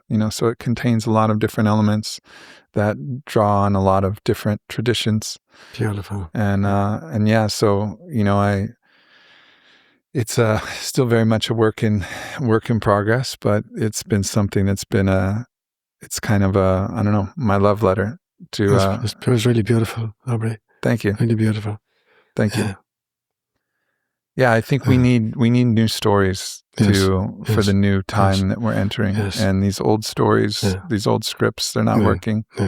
We're not getting mentally healthier. We're not coming together more. There's not more love in the world. At least it appears there's not. Now, also, what we're being shown may not also be representative reality. We may be shown something that makes us believe something that really isn't true. But we definitely need new stories, unifying stories. And we need those people who are willing to be those chakarunas, those bridge people, those midwives to this new world. And to do that, we need, I believe, new stories that draw on the old stories and keep the best of what is old, but allow a current to revitalize old words that, if you keep, and I mentioned this to you as well, like if you keep water stale and stagnant, it'll start to grow mosquitoes, and it'll start to grow parasites and worms and mold. But if water's running in a river, then it's fresh and it gives life, and it gives the type of nourishment that all living beings need. And like cats are genius at this. They don't drink stale, stagnant water. They want it straight, fresh, current, living water. They know. And I think what we've done is we've flash frozen our old stories and our old words and refused to evolve them because of fear, this fear of God and the fear of not abiding letter by letter to the interpretations of these texts, not even the texts themselves, because there's many interpretations of the text, but abiding by a certain interpretation. And there's stagnation there. And this is not just a knock on classic religions. This is a knock on also indigenous traditions. There's still stagnation and stubbornness and fundamentalist, traditions of all sorts and superstitious beliefs that need to be tested. Like, really? For sure? Or was this just an idea that's been passed along? And sometimes those ideas are right. and like actually they got it spot on, and it's still current now, and sometimes maybe not. Brilliant. So an image that comes up to me when I listen to you is that I'm a big believer that there are 3 ways of listening to a story. You know, that if I interpret a story literally, I'm going to smirk at a lot of the stories. If I interpret it symbolically, I'll smile. But if I interpret it mystically, I'll become awakened. Because in some senses, I believe that the great storyteller hands us a surfboard and points us at a wave. But you got to surf the wave yourself. He's not going to surf the wave for you. And to surf the waves, you need imagination. And I differentiate between imagination and fantasy. That fantasy is the ability to make up stuff that's not real. But whereas imagination is the ability to volitionally shift my state of consciousness, enter into altered states, interact with beings and energies that reside there, learn from them, and then come back and cross-fertilize it with my waking consciousness. And so I think that's the mystical interpretation of stories.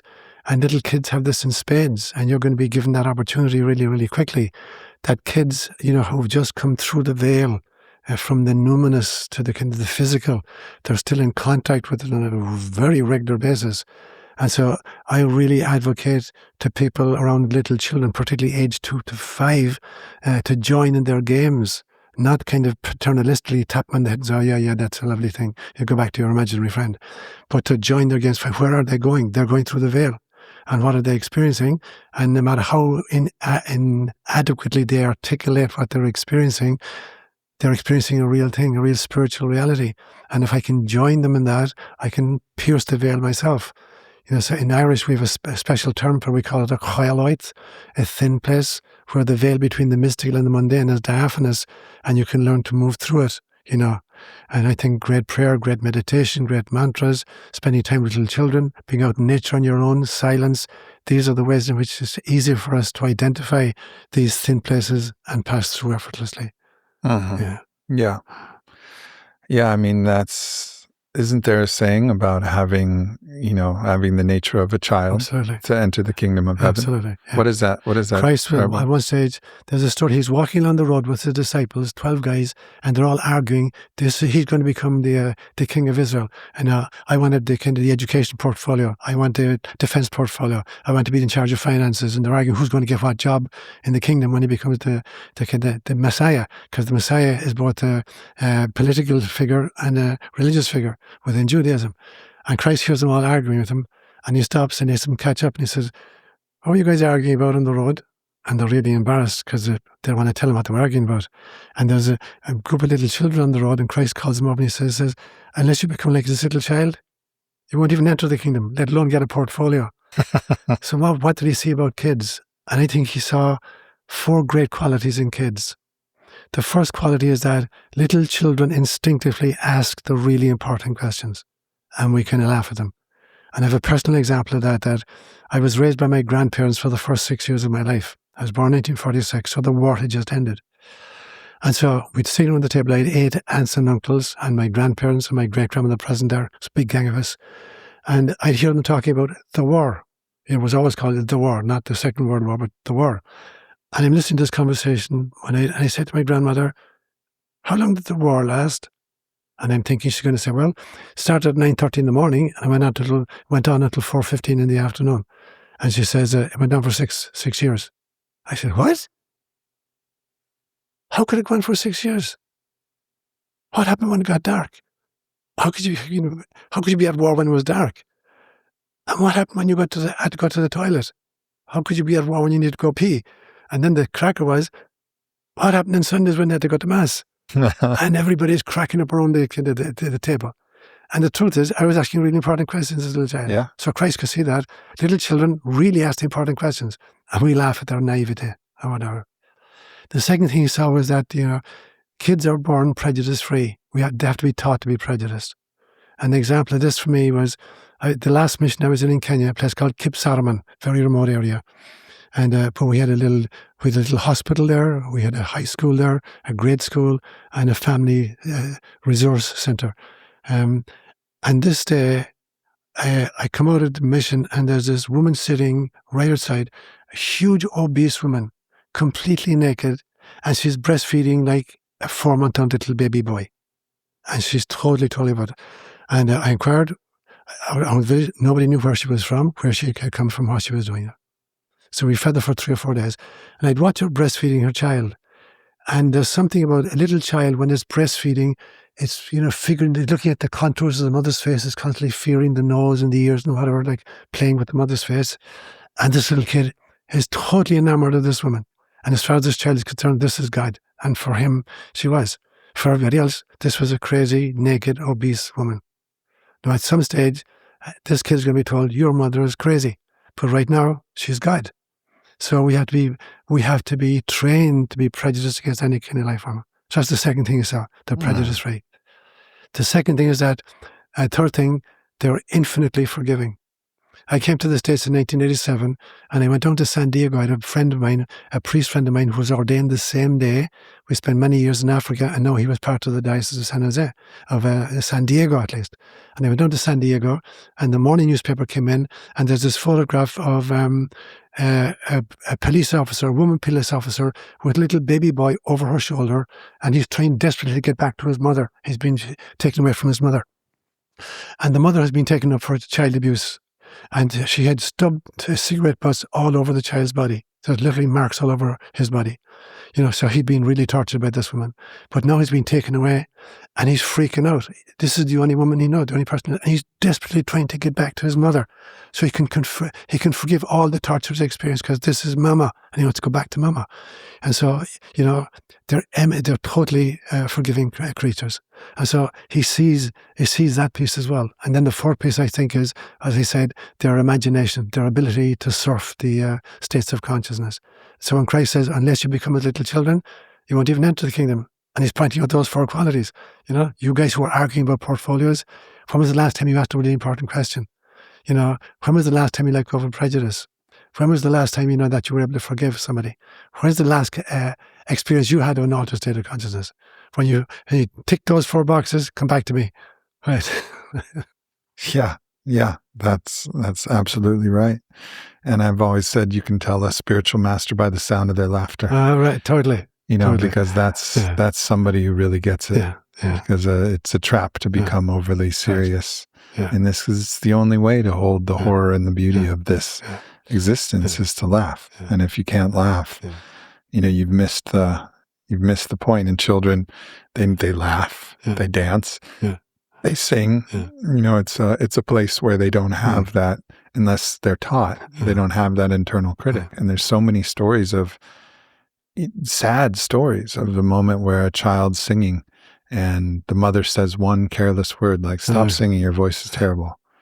And then they can't sing, crushed. Or like you don't know how to dance, like sort of somebody, it can be other classmates or somebody who just laugh at somebody dancing, and then they don't dance anymore. And they're also, free of this internal judgment that I think we learn and we get kind of indoctrinated into. And that doesn't mean that we don't have a kind of social awareness and we understand how our actions can impact, the environment that we're in. But these are birthrights to laugh and to sing and to dance and to play. And it's all too easy to forget all of those things.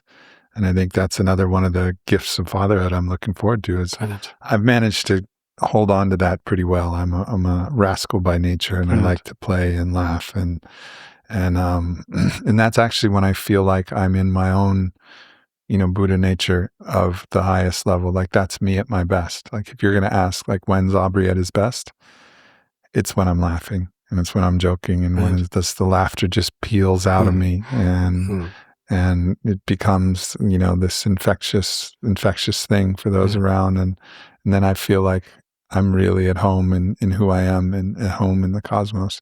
And it can also happen when I'm dancing. It can also happen in different ways, in prayers or in other, kind of less sensual experiences.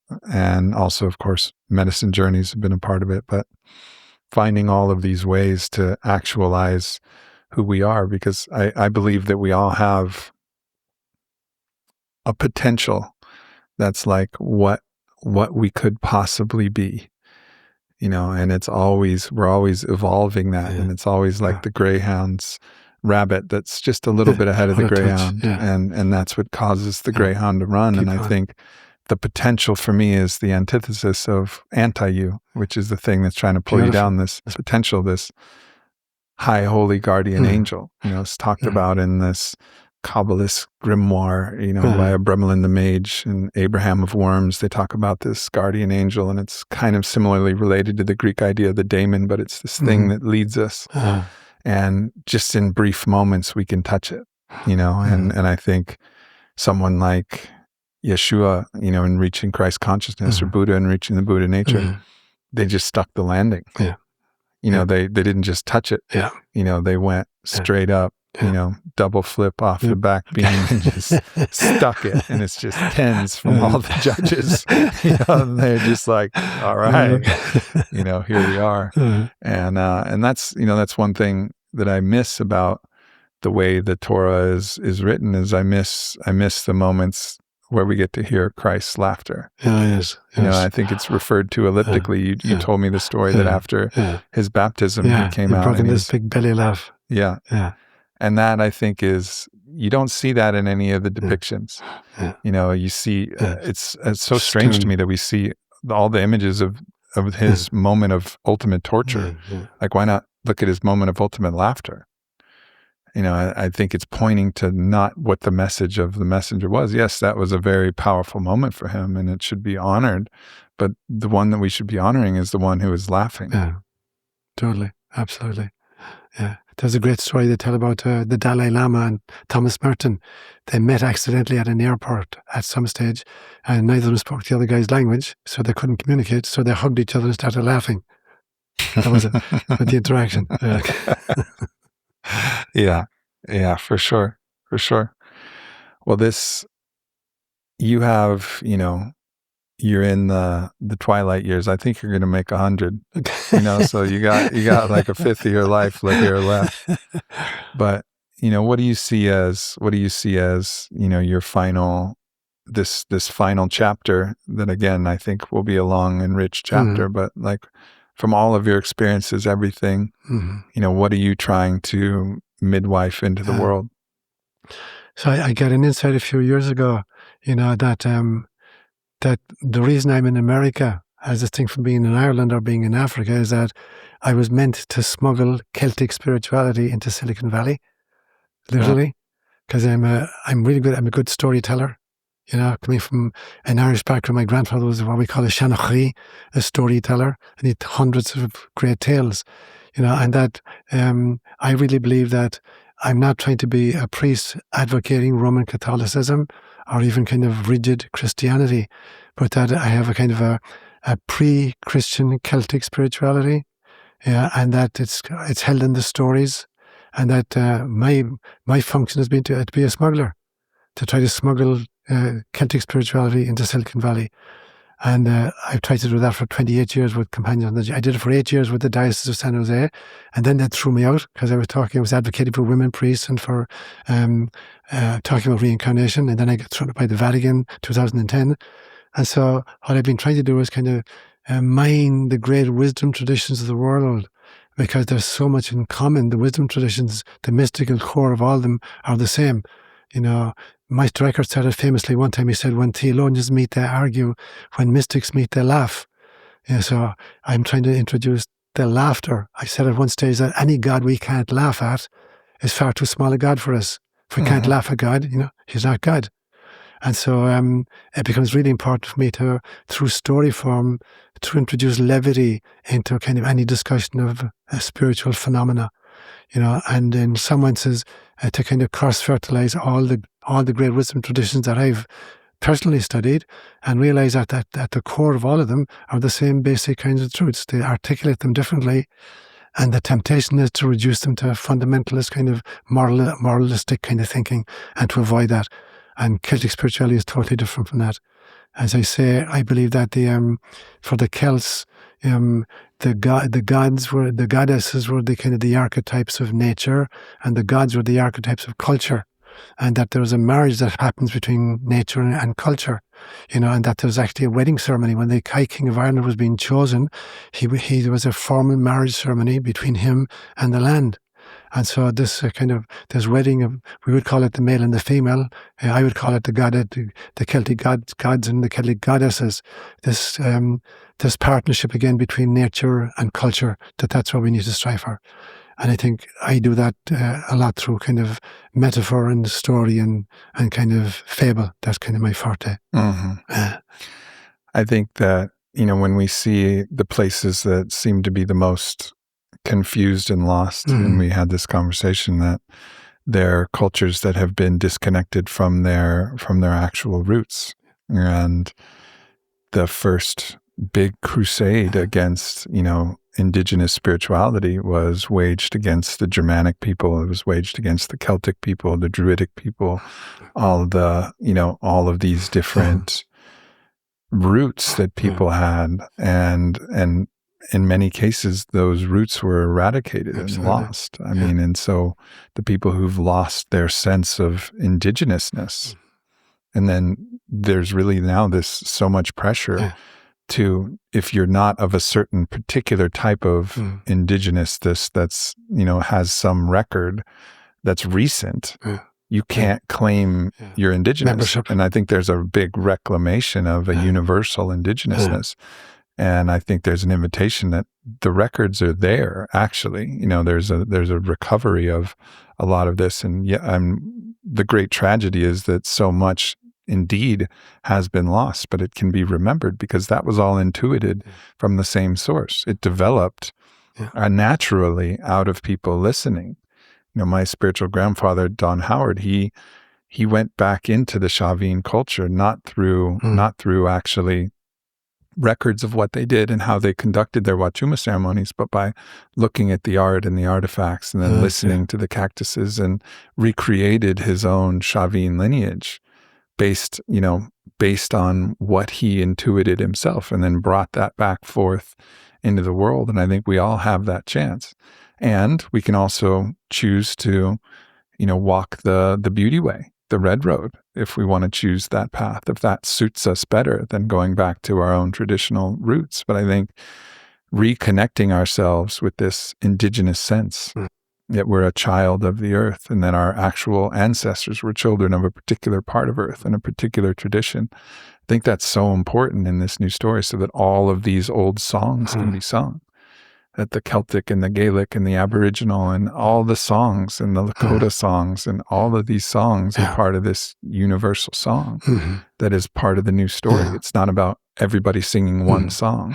It's about all the songs creating a symphony. And I think as well, there's another factor for me is I like to think of the fact that we have a genetical kind of heritage, every single one of us, genetically speaking, our physical bodies as a result of parents and grandparents and whatever. But we also, reincarnationally, I believe we've been in all the other systems as well. So there's two streams of kind of storytelling coming through for me. There's my genetical heritage. So as a Celt, I'm a kind of a conduit for a lot of the stories I learned from Celtic. But I know, for instance, that I've been in other cultures and other incarnations. And so my soul self has access to that lineage as well.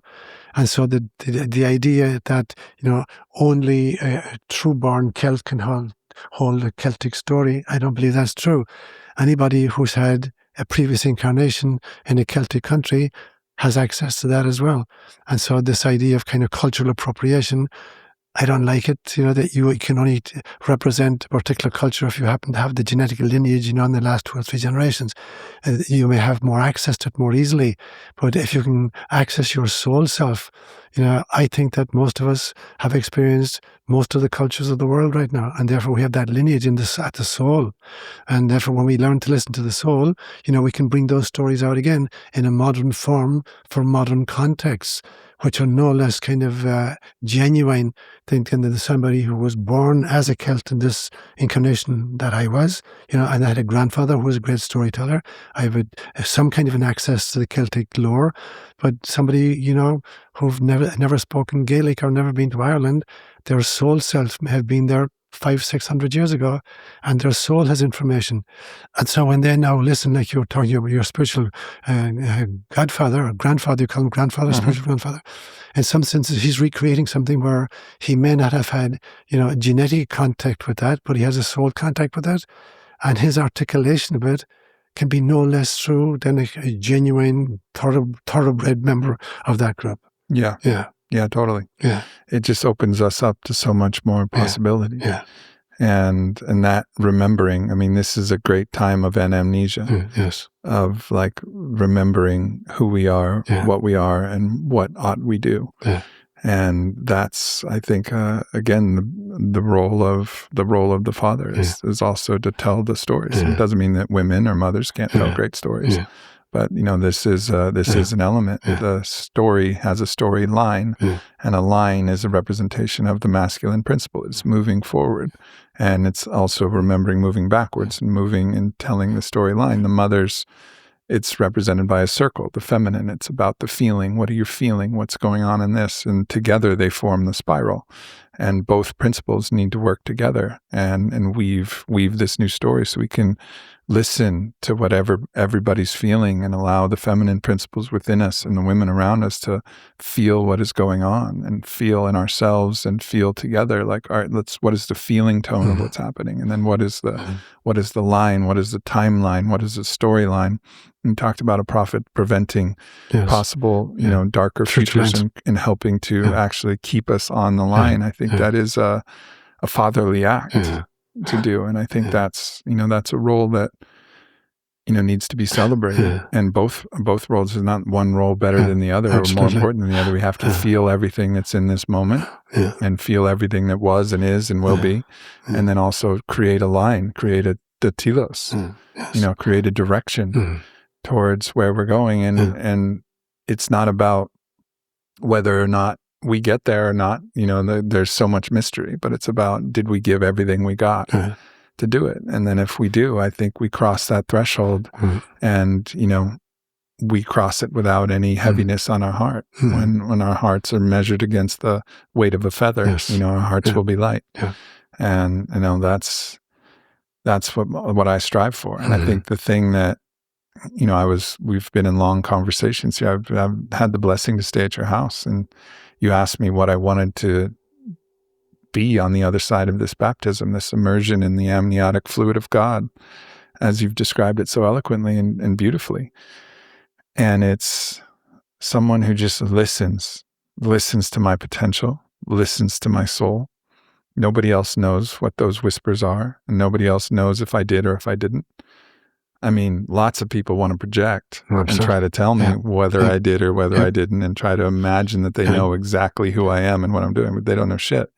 I know. And I know when I've missed the mark, when I've heard the voice and said, nah, I'm going to do my own thing, and so, this recommitment to my own hineni, my own, I am here, take me, I volunteer is to just agree to listen to that intelligence that's far beyond this monkey mind that I have. And I have great appreciation for this mind, and it's so limited, and I can't solve the problems with just my mind. It just gets me further into a thicket, when I just listen to that. And all the great things that I've ever done have been because I've listened to something that was beyond my mind. And there was the greater intelligence, capital I intelligence, or capital M mind, that I filtered through my own hermeneutic prism. So I have to also be suspect to that. I have to challenge it, say, really? Is that really what I heard? Is that, so there's a skepticism that I think is important, but also a listening and a trust. And many times the whispers are clear. And I just got to listen, and that's and then act by an act of will, and set my will and intent to listen, period. Brilliant. So it feels to me then like you're at a bifurcation point again at various stages of our lives. I see this trajectory for all of us, that we all start out with an extraordinary innocence, we're as little children. And at some stage this bifurcates into naivete or idealism. And naivete is a kind of an age-inappropriate innocence. So you can tell a child, a whole bunch of lies, and the child will believe it if they're naive. Or idealism, where I want to make a difference in the world. And at some stage, I believe, in our 30s or 40s, there's a further bifurcation into either cynicism or wisdom. cynicism being, I've tried that, didn't work, I work in the hell in the handbasket, nothing you do is going to make a difference. Our wisdom, which is the ability to kind of to see the eternal possibilities and the realization that love is driving this entire exercise and it won't be thwarted, and to stay with the program, and to kind of update myself and at the same time continue to kind of educate myself about my role and my mission in the world. But I look at those kind of bifurcation points and figure out which road have I taken. Am I naive or idealistic? And even if I chose idealism, has life subsequently made me cynical or made me more wiser? And what comes after wisdom? Utter commitment to the mission for which I incarnated, or saying, get me the hell out of there. I've had enough of it. I've done this for 80 years. I don't want to do it anymore. So what are the choices we continue to make at these kinds of bifurcation points? And for you, especially Aubrey, at this stage with your little daughter about to come, an extraordinary opportunity for you to look at the next bifurcation point and say, which am I going to choose? Mm-hmm. Yeah. Mm-hmm. Yeah.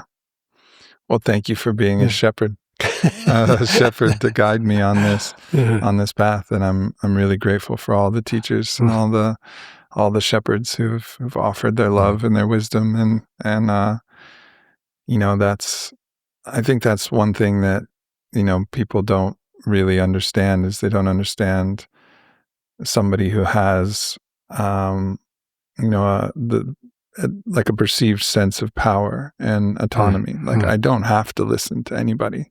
I have enough money. I have enough wherewithal. I can operate autonomously, but I choose to remain infinitely porous and infinitely open to changing my mind, infinitely open to growth and different things. And that's probably been one of my greatest strengths, is just the ability to listen. Like, I can go into a medicine journey even. I mean, they've been some of my greatest teachers, and think I know what I'm there for. I think I know what's going on, and I'll come out of it and be like, oh my goodness, like I had it completely upside down. It was like, it was, and that's, I think that's the path that we stumble and we regain our balance. We fall and we get back up. We get lost and then we find our way. And, every place we've been, we've needed to be there in some way. And but that's a choice. Yeah. So we were talking this morning about self-driving cars in some senses. So some kind of inner guidance that's able to read the terrain and the kind of the possibilities and the obstacles and make the best possible choices. And it feels to me that that's what you're describing for yourself now, the openness that allows the navigational system to give you clues as to what's the best decision to make in this circumstance. Yeah, that's beautiful. And then do a diagnostic of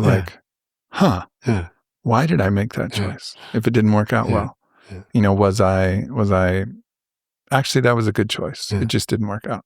Or it's usually some mix.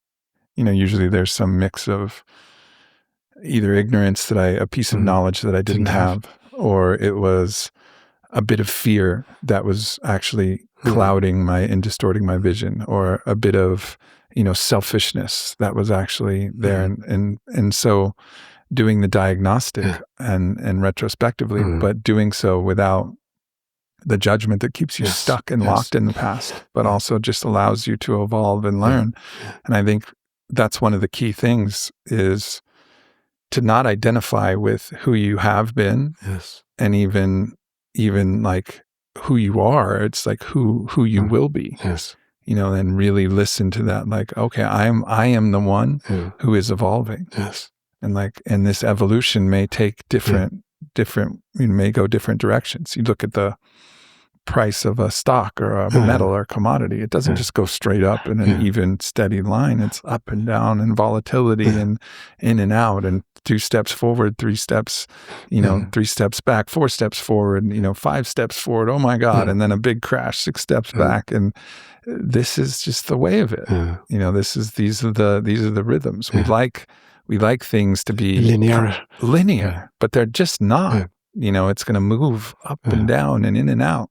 And the falling is part of the getting up, and the getting up is part of the moving forward. And the moving backward is still part of the moving forward. Totally. So I have a labyrinth out here that I created years and years ago, and it's a scaled down version of the one in Notre Dame. I didn't have room for 11 circuits, so there's only 7 circuits in it. But what I discovered when you used to walk a labyrinth, you start off and very, very quickly you find yourself, you're very close to the center. You're in a circuit very near the center. And as you keep moving, you're getting further and further from the center. You go, what's wrong with this? I thought I was making progress. I'm getting further and further from the circle. And at some stage you come closer again, and then you get further, and finally you come right in and you reach the center. But if you were to take feedback at every stage and be kind of discouraged by the fact that I don't seem to be, not only am I not making progress, I seem to be further back than I was, 10 minutes ago. So what's wrong with this? And the labyrinth is designed specifically to give us the courage, to keep trekking, even when we think we're not reaching the target, or even if we think we're going further from the target.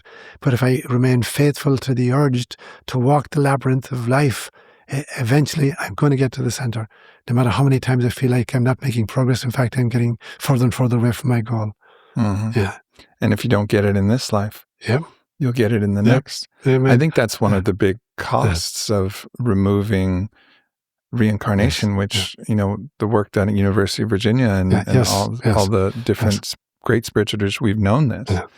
But that being removed is a kind of crazy thing to have, because unless you have this idea of the continuity of consciousness, then you can't understand what's fair and what's not fair. You can't understand what your own life is to be. That we're going to get as many choices as we want to try and figure this thing out. And this one is important. Yeah, very important. I think the big difficulty is that if I believe that education ends at the end of kindergarten, I'm going to have a very different idea about life than if I think, maybe there's a grade school after that I could go to, or maybe there's a high school I could go to after that. And so if my education is limited to kindergarten, it's going to be a totally different experience of life than if I know there are other possibilities up the line. So if I think I only have one shot at it, the temptation is eat, drink, and be merry, for tomorrow we die. Or the temptation is I only have one life, let me live it to the best of my ability, and be a mensch. Mm-hmm. And it's interesting to me to watch that even some atheists are living much more compassionate spiritual lives than alleged spiritual, religious people who claim that they're spiritual, but their lifestyle is all about me and selfishness and whatever. And so for me then, this realization that reincarnation for me gives me the opportunity of, doing a PhD in spirituality. Mm-hmm. In the sense that, and it also allows me the kind of I think it's the best attack on prejudice you could ever have. Because if I knew that I was Hindu in a past life, or I was Jewish in a past life, or I was Muslim in a past life, or I was Native American in a past life, I was gay in a past life, or whatever, how could I now be prejudiced against any of those positions in this one? I'm just transferring my prejudice from one incarnation to the next, unless you open my eyes and say, I was in that position, I was such and such, how did I perform then? Now I'm in this position, how do I perform now? And it is certainly not by being prejudiced against the others at this stage. That's not the object of the exercise. The object of the exercise is to say, okay, try this configuration and see if you can remember who you are. Now try this one and see if you can remember who you are. Try this one and see if you can let go of prejudices at this stage. So it's about sequentially letting go of prejudices until finally we realize there's only the soul self. Everything else is just kind of a dressing.